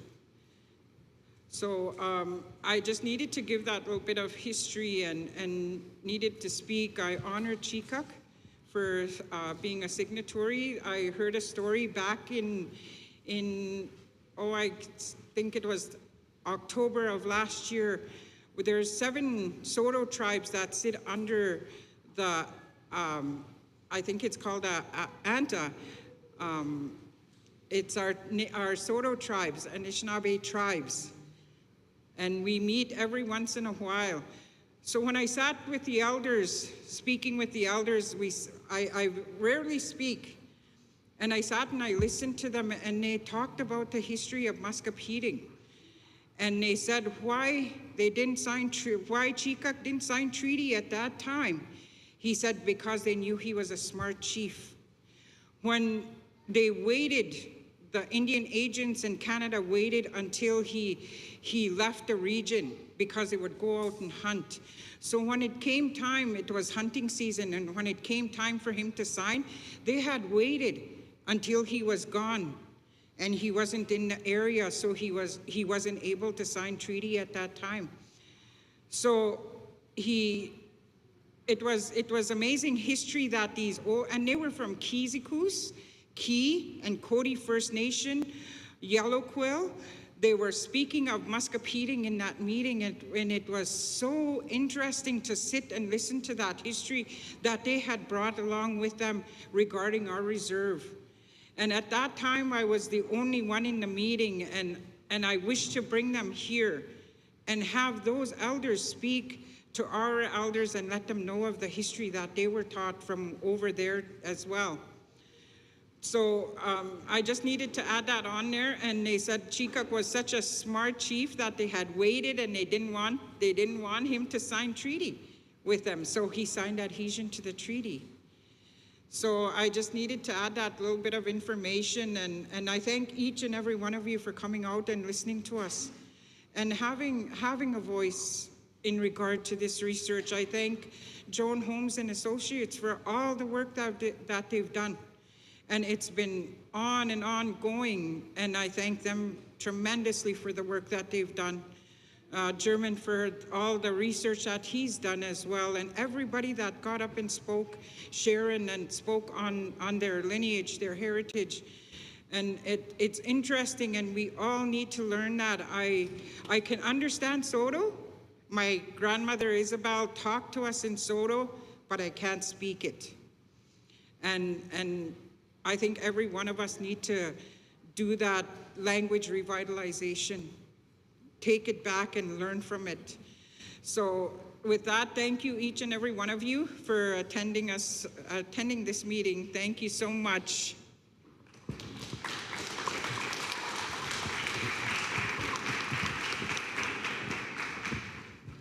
don't think Bambi's gonna come up. Bambi, you gonna say some words?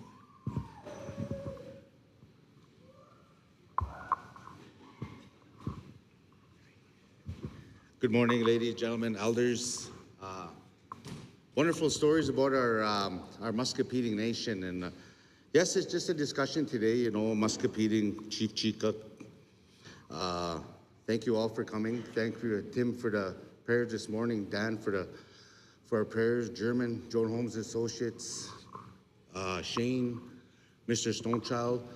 You know, hearing stories like that of where we come from, where our families begin, where Muscowpetung started, you know, Shane kind of said it best. I love listening to his stories.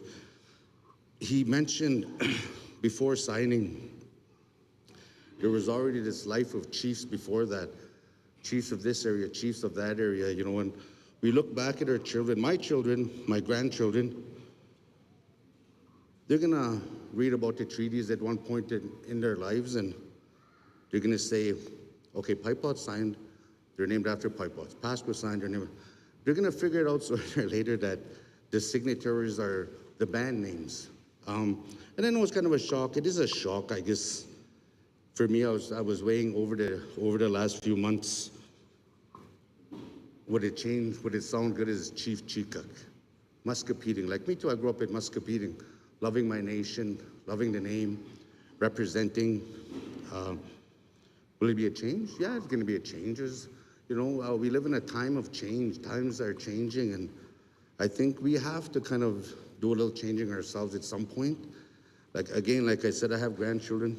You know, I'm going to have great-grandchildren. I'd like them to know where we came from, our signatories, or, you know, what families we come from, who we're related to.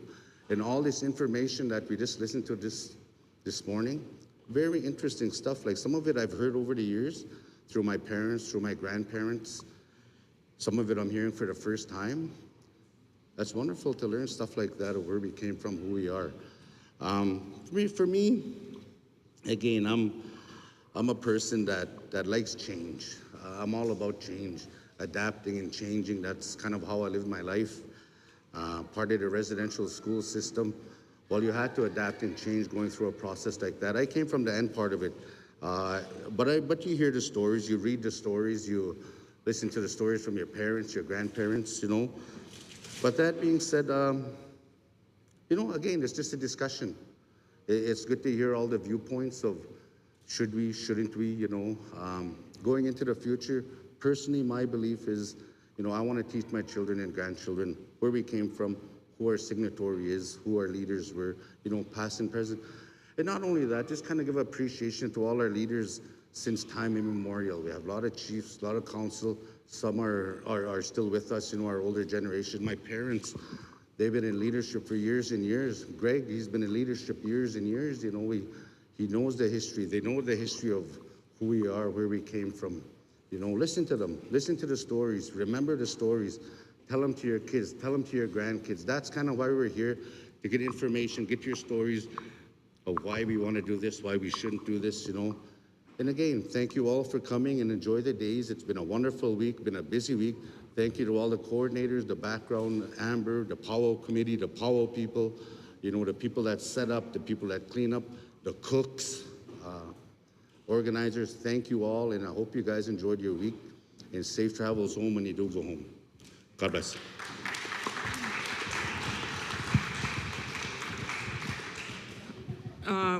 I just want to say thank you to everybody that was involved in this week's celebrations, the ones that lifted the pipe and prayed for a good week. I think the reason why that we had a good week is because they started every morning off with prayer. And I think prayer is powerful. Whether it's traditional or the Christian way, we all pray to the Creator. And I think that's what helps us get through our days. And it gives us strength.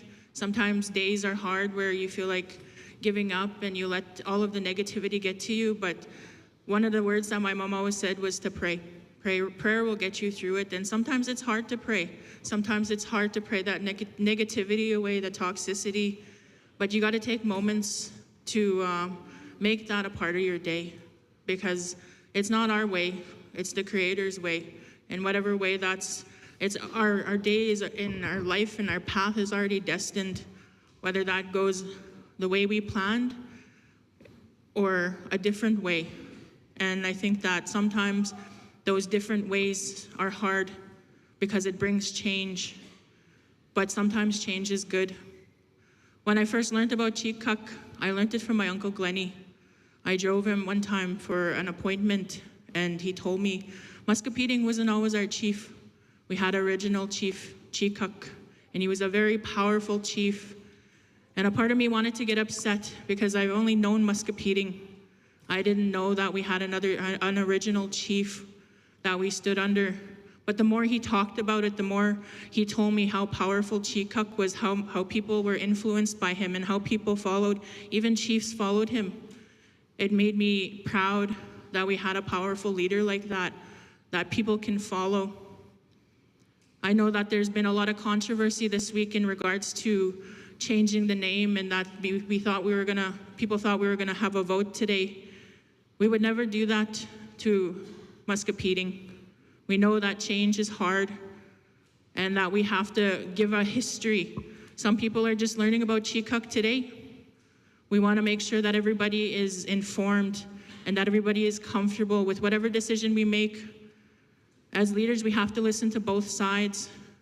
There's people who want that name change because of the bad history that Muscowpetung has tied to it. We have to listen to those members too. We have to listen to the members that don't want to change just yet. We have to come, as a leader, we have to come with a balance to try balance this out. How are we going to move forward now from today? I asked Mr. Stonechild to come and give another presentation in regards to history. As Muscowpetung people, we don't know much about our history. Shane said it best. That's how you learn, is by sitting with the older people and taking time to listen and learn. Also doing your own research. I was in awe of Pipebots and Pasquas for having their own books about their history, about their people, because I didn't know my history and our people. So I asked Mike, let's find somebody to create that book. Let's find somebody to bring our history, because our history will die with us if we don't put it on paper, if we don't do this research. Then what are our generations gonna learn moving forward? They won't know nothing. Chik will die because our reserve is Muscowpetung. They didn't know how powerful Chik was. People don't know that. And that, to me, I'm honored. We had a celebration, 150 years, Chik this week. But again, we're not gonna force this name change. I wanna make sure, leadership wanna make sure that everybody's comfortable with whatever we do in the future. Maybe it might not happen this term, maybe it'll be for next term's decision. We might not even be sitting at the table next year, so a whole new vision might pop out. But I believe that because we pray for our community every day, and we pray for the Creator's will to be done, I think that whatever path we go forward is the path we're supposed to be on, whether that's my path, whether that's Barry's path, Rhonda's path, Mike's path, it's the path we're supposed to be on. And one of the things that you guys should wanna change Muscowpetung is because Mike's our hereditary chief, it says, in the history. He said, I'll tell them, part of the research from Jones Holmes and Associates is that Mike's great-grandmother is the last child of Chief Muscowpetung. So technically his family comes from that lineage. So if you don't like Mike, then vote for a change. Just kidding. No, but I just want you guys to know that we're not gonna force anything. And we see how uncomfortable change is for a lot of people. Like Tim Pacha respectfully came and said he doesn't like the change because of his trauma of residential school. Change is hard for him. And we recognize that our people have trauma and triggers, and we wanna work through that. We wanna work through this together. We're not gonna force a change, but we also need to hear the membership out that wanna change. We have to balance. So let's balance something moving forward. Let's work together to figure out a solution. We're not gonna do this as leadership and put put this down your guys' throats. We're gonna walk together and we're gonna talk together. Maybe we need more info sessions on Chik and more info sessions on our history. More info sessions for you guys to be proud of your history, because you guys are gonna be the ones that are gonna be carrying this generation to generation. So I wanna thank everybody that took part today. Not to worry, it's not gonna be Chik and Anishinaabe Nation tomorrow. It's gonna be a process, so thank you. Hi, hi, Kichimikwich. Hi, hi. Thank you, Chief Tavita. And yes, I just wanted to follow up with some of Chief Tavita's comments on, I keep hitting this darn thing here. This broom here telling me to get to work, I guess. But Joan Holmes and Associates, part of this process, they researched my lineage, or I was part of a video, the Chikuk video, that outlined my grandparents.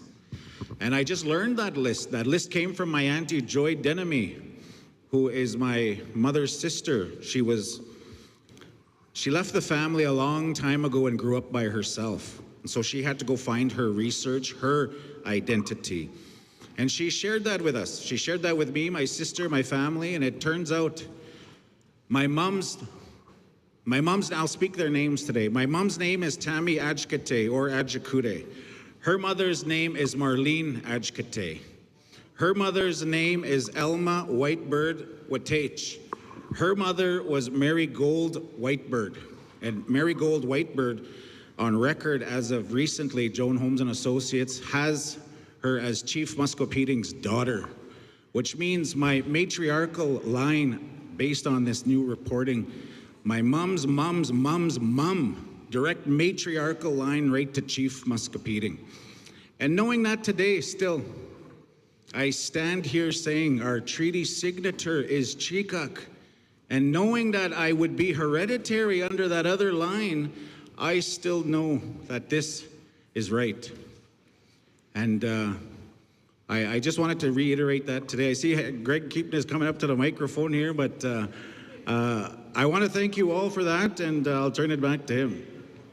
I just want to say a few words here about Muscowpetung.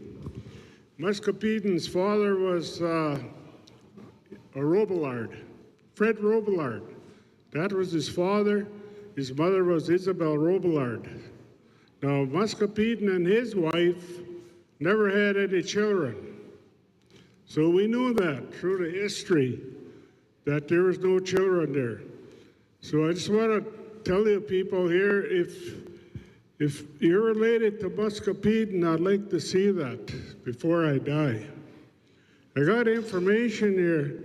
I think I'm just going to show it to, you can look at it here. There it is. There she is. Yeah, she's on there. There's a lot of information. Also, at Chichak, we still have our band members. Yeah. She's on here. But they were they came through Loud Voice. Loud Voice gave them a son, Muscowpetung, and his wife to raise as their own. And then their adopted son married a Whitebird, and that's where the Whitebirds came. I told that to Glennie Whitebird one time, and he said, well, I'll be the original chief, he said. He had his chance to tell that story. I didn't want to make too much time of you guys here, but I didn't know you didn't. I thought maybe you had more speakers, huh? But yeah, it's good. It's good to discuss things like this before we jump at any conclusion, huh? Thank you for that, Headman Greg Keepness. And we'll share you that report from Joan Holmes on that. And I was shocked at that too, Greg. I was like, nah, there's no way I'm Muscowpetung. Tina, how is that possible? My whole life I knew I was Chikuk, my dad's side. I'll speak that too since everyone has. My dad's name is Anthony Capo. His dad, Billy Capo. And his dad, Morris Capo, who was a brother to Pat Capo. They were reported to be lineage. Oh, here's another speaker, Tommy Capo. Did you want to speak, sir? Absolutely, yes. I'm just killing time myself here. Okay, let's get this settled once and for all.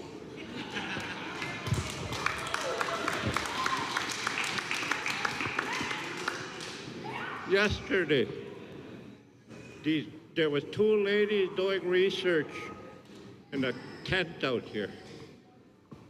I sat with them yesterday all in the morning, and in the afternoon I didn't want to share with them the material that I had. And as we sat down with what I showed them, they were surprised to see some of the documents that I had that was related to Muscowpetung. Like Mikey's my grandchild. I got my nephew Danny, that's on the Kapu side. Okay, and my sister Dee. Chief Muscowpetung, we were looking at yesterday. His name was Duncan Kapu. And a Duncan Kapu is my dad's dad. And his Duncan Chief Muscowpetung, his dad, oh damn it, I can't think of his name now. His dad was the son of Chik.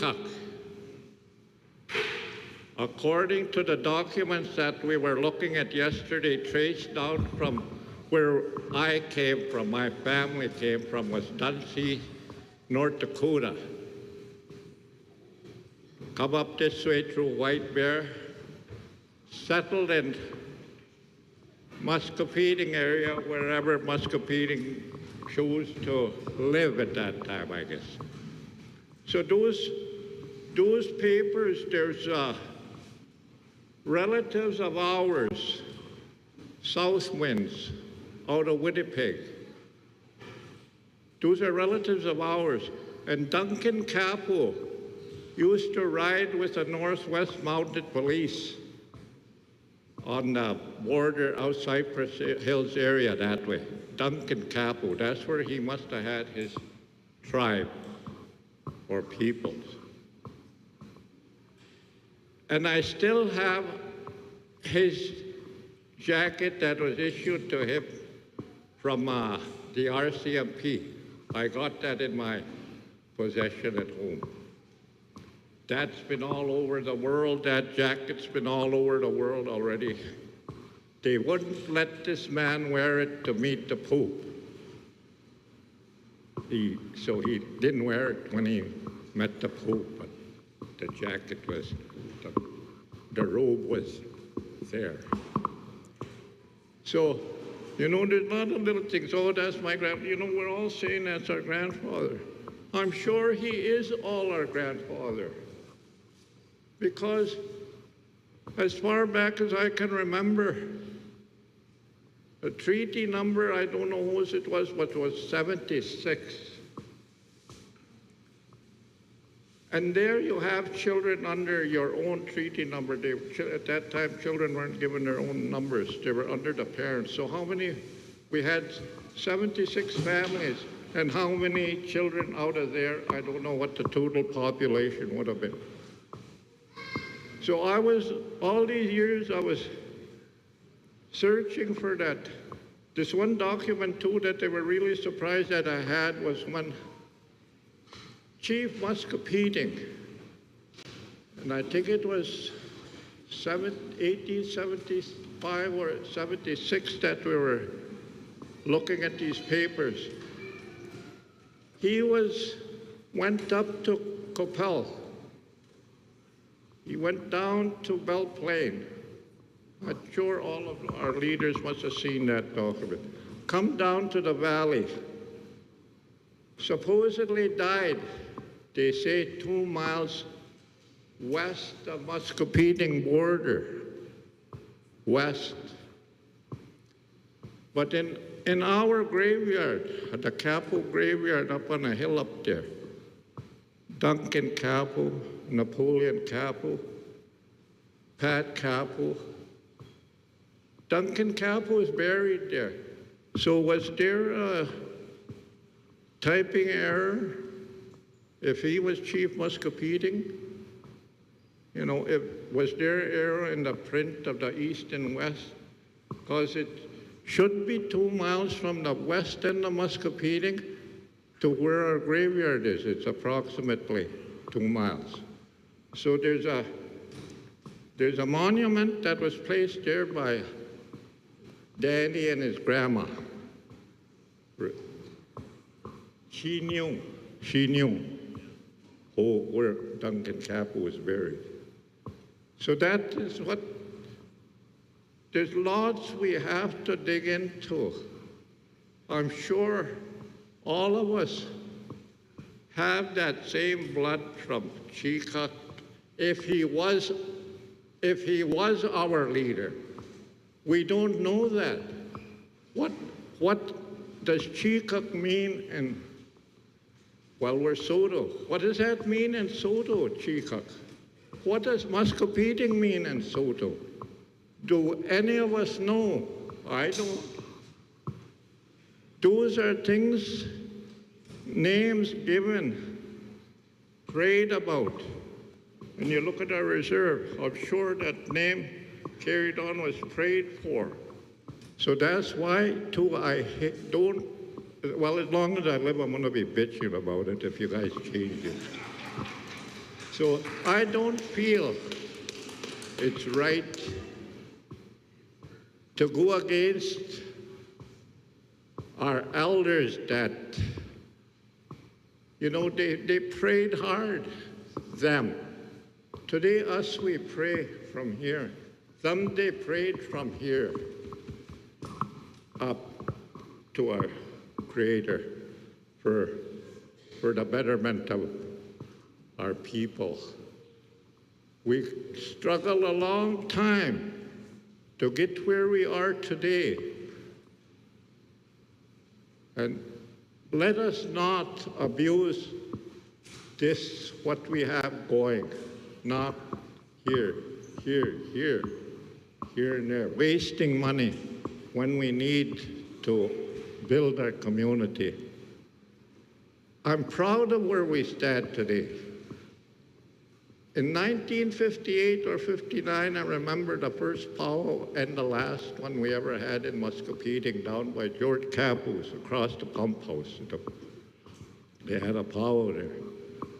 And now we had one this week under different conditions. It was really, you heard a lot of comments of the visitors appreciating the workers, the work that was done. Yeah, and it made me feel as lived here all my life, as hearing people come in to praise our community. You know, it's a good feeling. We gotta go on from here now. We got an annual thing going here. Let us work together as a community to pull everything together to make it better. There's always room for improvement. I'm sure the committee learned that over this week.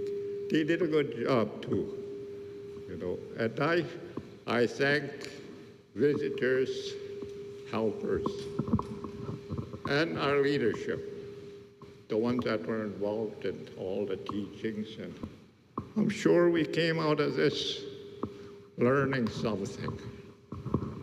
Thank you. Hi, thank you. Headman Tommy Capo. Just for reference, when I acknowledge our past leadership, I identify them by headman or headwoman, and that goes back to our leadership from days and days ago, saying when you're a leader, you give so much that people don't realize. And when you see them after office, acknowledge them as a headman or a headwoman, because there's a lot that they give, especially when you're the chief. You give so much to your people that you overlook your own family. And when they're gone and no longer chief or headman or headwoman, you want to honor them for that sacrifice they gave to put their family away to work for us. So I want to just explain that, why I call our people headmen and headwomen still. But we have another line of speakers suddenly here. It's just nice to see this. This is what the conversation was about. So I'm going to call on Joanna Anaquad to come on up. I think she was next in line. And I must say, she's got some very, very talented children, 3 daughters of which are Podemskis and are excellent actresses, actors, and singers. I think triple threat producers now, that's correct. So I'm going to turn the floor over to her, Miigwech.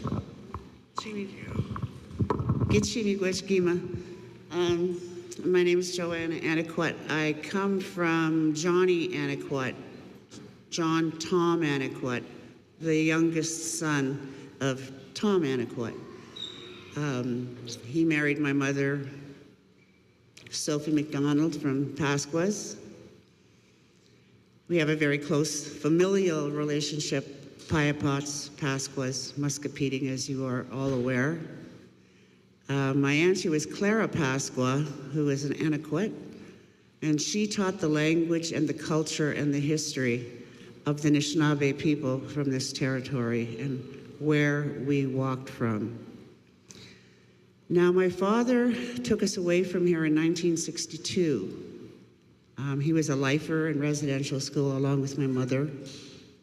His brothers, you may have heard the stories of the violence that happened from the introduction of alcoholism and the residual effects of residential school behavior, which sent many families away, not by choice.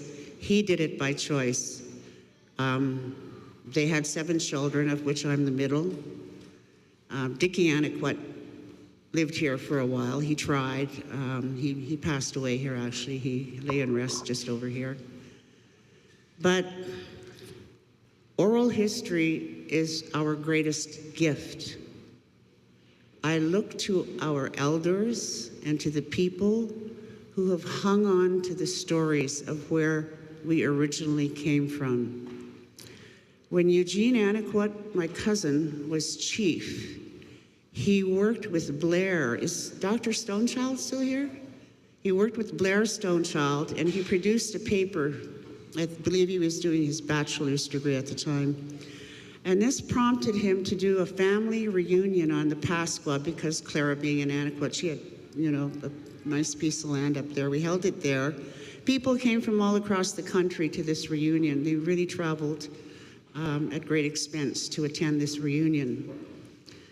My father being the youngest, there was drumming there. There was what we would customarily do traditionally when we gathered, feasting, drumming, and storytelling, and a lot of laughter, some tears. But nonetheless, my father admonished Gima, Chief Eugene Anaquat. He said, "Stop calling yourself a damn Soto." That was the first thing. He says, "We're not French, we're Anishinaabe. We came here as Anishinaabe, we'll always be Anishinaabe." Wherever we traveled, Anaquat, his father before him and his father before him, came from Pennsylvania, New York, well, Lenni Lenape, Delaware territory, which is an Anishinaabe language. The Algonquian dialect is the richest dialect in North America, which is why our ancestors were able to leave strife, loss, and forced relocation, in this case, the Delaware. There are 4 Delaware communities in Ontario. There are Delaware and Oklahoma, which is where our family, in the Anaquat family, came from, traveled from, and they went into Manitoba, and they came up here, and they used prayer, ceremony, and language in order to make their way up here at that time. This is the oral history my father was taught.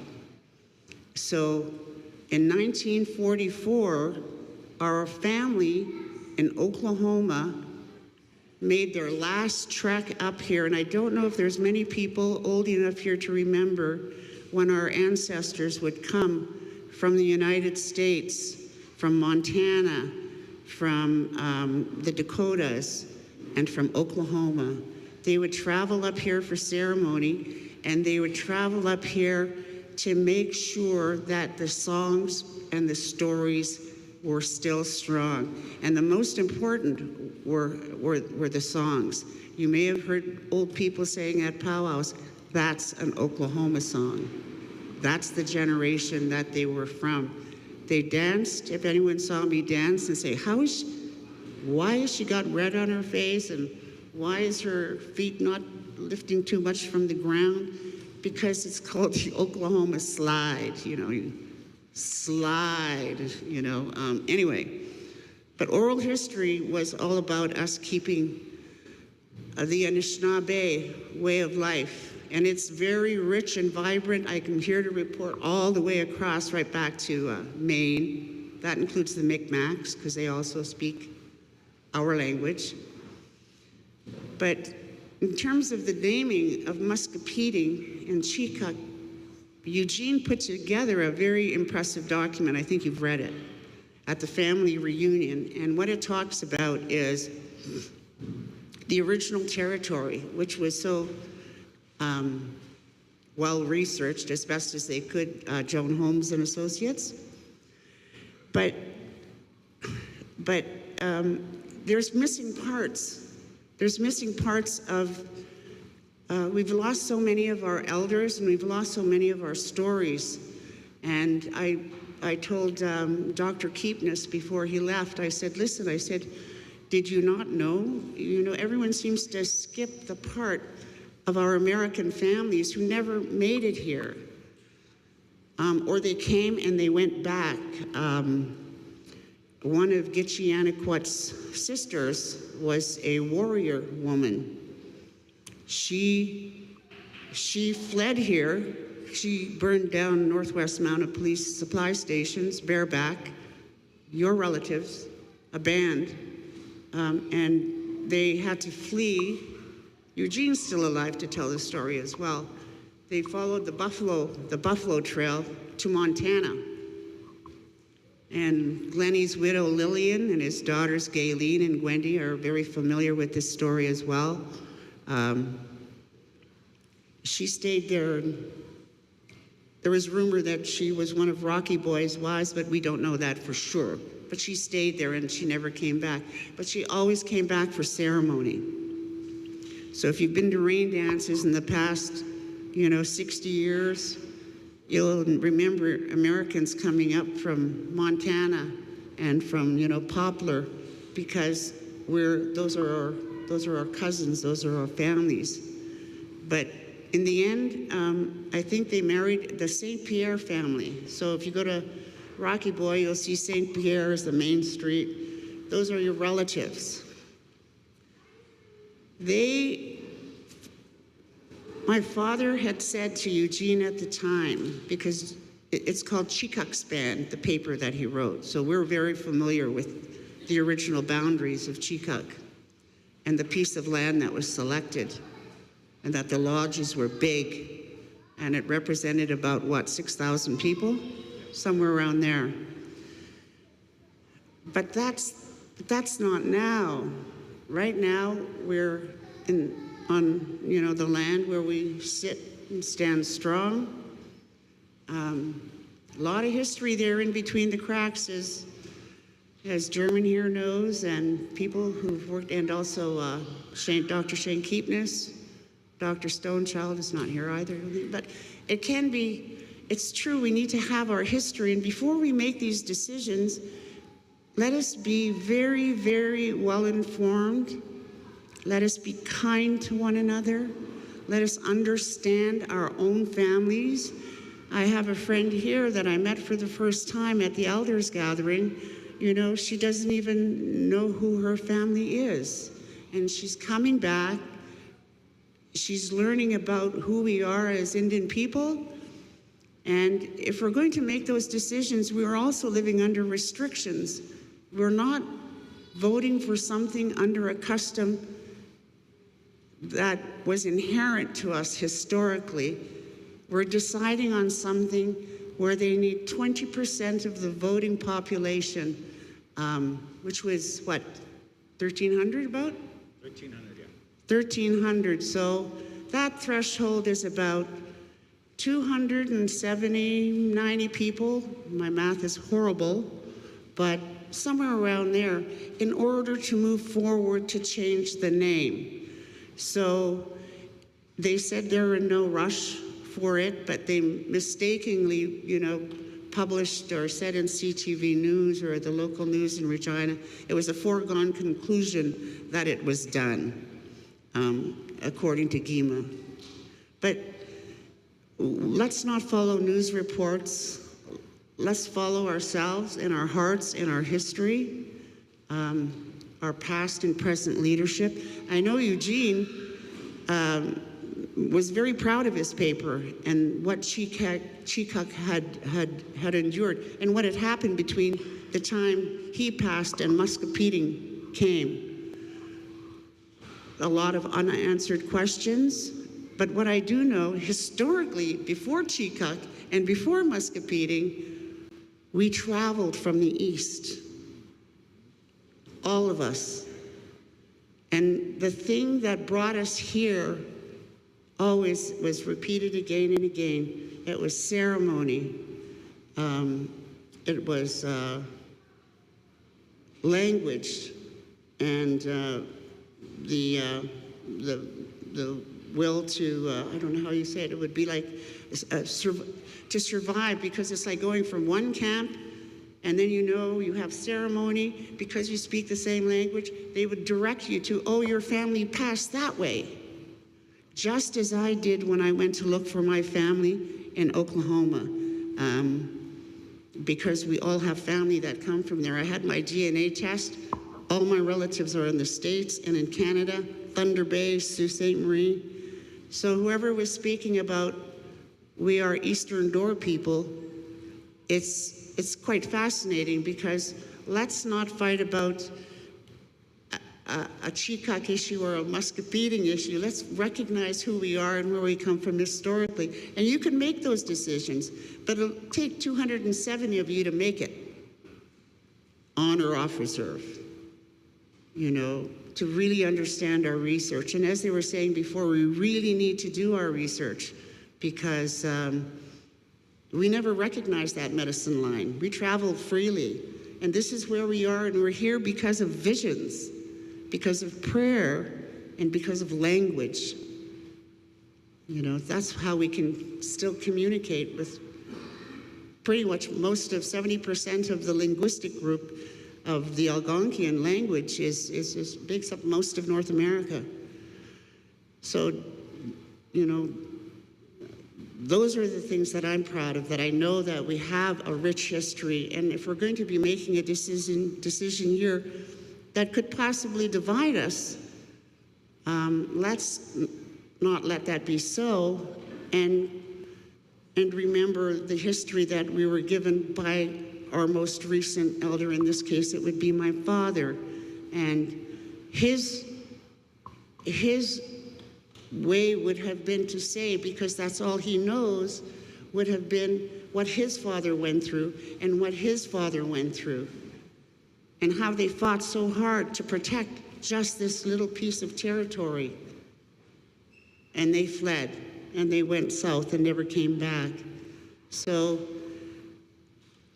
to Joan Holmes and Associates, and to Chief and Counsel, it's quite an endeavor you're embarking on, but I don't think you could go wrong. Maybe if you raise the threshold from 20%, because the government now only needs 25 to 20% to get anything passed. Maybe we should set an example and raise the threshold. You know, so why do we have to go by government standards? Why don't we go by our own standards? You know what I mean? So anyway, and let's base it on these stories. It's only recently that the Supreme Court of Canada accepted oral history, you know, to be able to make decisions. You can now introduce oral history as part of your arguments when you're going to court. So that being said, Kitshibigwech to everyone. Always remember those strong warrior women that come from here. I believe they're all still here. So I pass it on to Gima. Hi, thank you, Joanna, for that. I had a chance I first met Joanna about 25 years ago or so when I worked in Toronto. I had a chance to meet with her and her husband many moons ago. So thank you for that history. I do have one more person that was in, Shasta, did you want to say anything before? I know I've kept you here long. I know this is just a conversation today, and I don't want to keep you any further. We do have lunch that is waiting, but Shasta, if I'll call you on up to say a few words. I don't want to leave you not saying your piece when you wanted to, so I just want to give you that opportunity. There's also, for more information that you have, that you want to share, Joan Holmes and Associates have our active Muscowpetung page. Sorry, it's chikuk/muscowpetung150.com is where you can go to reach out to them for an interview or share some information. But sorry, Shasta, I didn't mean to make you sit back down. My apologies. Shasta Anaquad, if you could come on up and say a few, or no, sorry, if I may, and Julia from Jones Homes will still be here on site until 5 p.m. if you want to schedule an interview or share anything. Shasta? Okay.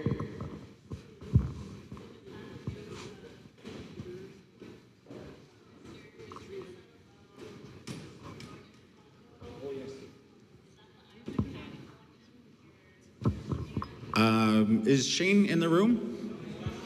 Oh, he just left to Winnipeg. I don't have those details on hand, but I do know there are 10 items in a Chicago museum that the leadership are going to go down and take a look at and see if we can repatriate those back to the community and take a look at them. But I don't have the specifics. That would be Shane on that. But okay, thank you all. We will follow up with a series of meetings, conversations like this. I'm going to call on Elder Dan Pelche to come and say some closing comments and shut us down and send us home safely. And I know lunch is waiting, and Joe's looking at me saying, "Come on, guy." Heavenly Father, we thank you for this time, though it be short. We thank you for each one that spoke and shared their history, shared from the heart good things for our nation. Father, I thank you for bringing my Uncle Tommy Capo to come and share about our family history. My grandma, Eliza Capo, she's the one bought all the headstones for her father, Pat Capo, brothers, Napoleon Capo. Her grandfather is Duncan Capo, and her brother, Paddy Capo. And a lot of our family are buried in that place. And I just want to thank you for bringing him. It's good to see him. So, Father, I ask you now to give everyone a safe journey as they go home. Keep your hand upon each member of Muscowpetung. And Father, we ask you to continue to be with us and bless our time together. Let us continue to be kind, good-hearted, and always think well of each other. We ask you to bless this food for our divine health, strength, nourishment, and healing, and even youth restoration of our natural bodies. And Father, we give you all the praise and all the glory in Jesus' holy name. Amen. Thank you, Elder Dan Pelche, and that concludes our conversation for today. Again, I want to thank our pipes for being here, our elders, our speakers, our members, our doctors who came and gave some of their professional knowings of what Chik is all about. I want to thank you on behalf of Chief Tavita, our council. We want to wish you a great day and the final 2 days of Chik Days. We have Charlie Major tomorrow night and some more activities today. So on behalf of our team, thank you, and we will see you soon on this conversation. Chibigwech, hi hi. Right on, another round of applause for Mike and his team. That was a very informational session. And we are now at the point where it is lunchtime. Lunch is ready here. I do believe the workers will be coming out. We had to turn it up for the grandparents that were soft-spoken, right? So, yeah, I'll adjust the volume. But lunch is being served here. Please, everyone, come on up. Not at once, but take your time. Elders, kokums, mushrooms, you come on up. Or if you have anyone there to serve you, then by all means, any of the young men and the young ladies, come serve your mushrooms, kokums, Feed them really good. So after lunch, we will be continuing on. We will be having the elders bingo in here. It's kind of chilly outside, so we'll take care of them. We're going to have our 65 plus bingo here in about a half hour. I would say 2 o'clock. 2 o'clock we'll start with bingo in here for the 65 plus. And then also at the same time, there is going to be karaoke in the Big Top Karaoke Challenge. It's a challenge, Muscowpeting's Got Talent 2025. So you'll be able to sign up out there. They'll get you all set up. If I'm not in here, I got to be in here. I'm calling bingo. But I am going to sneak out, sing one song, and come back. No, just kidding. But yes, please come on and eat.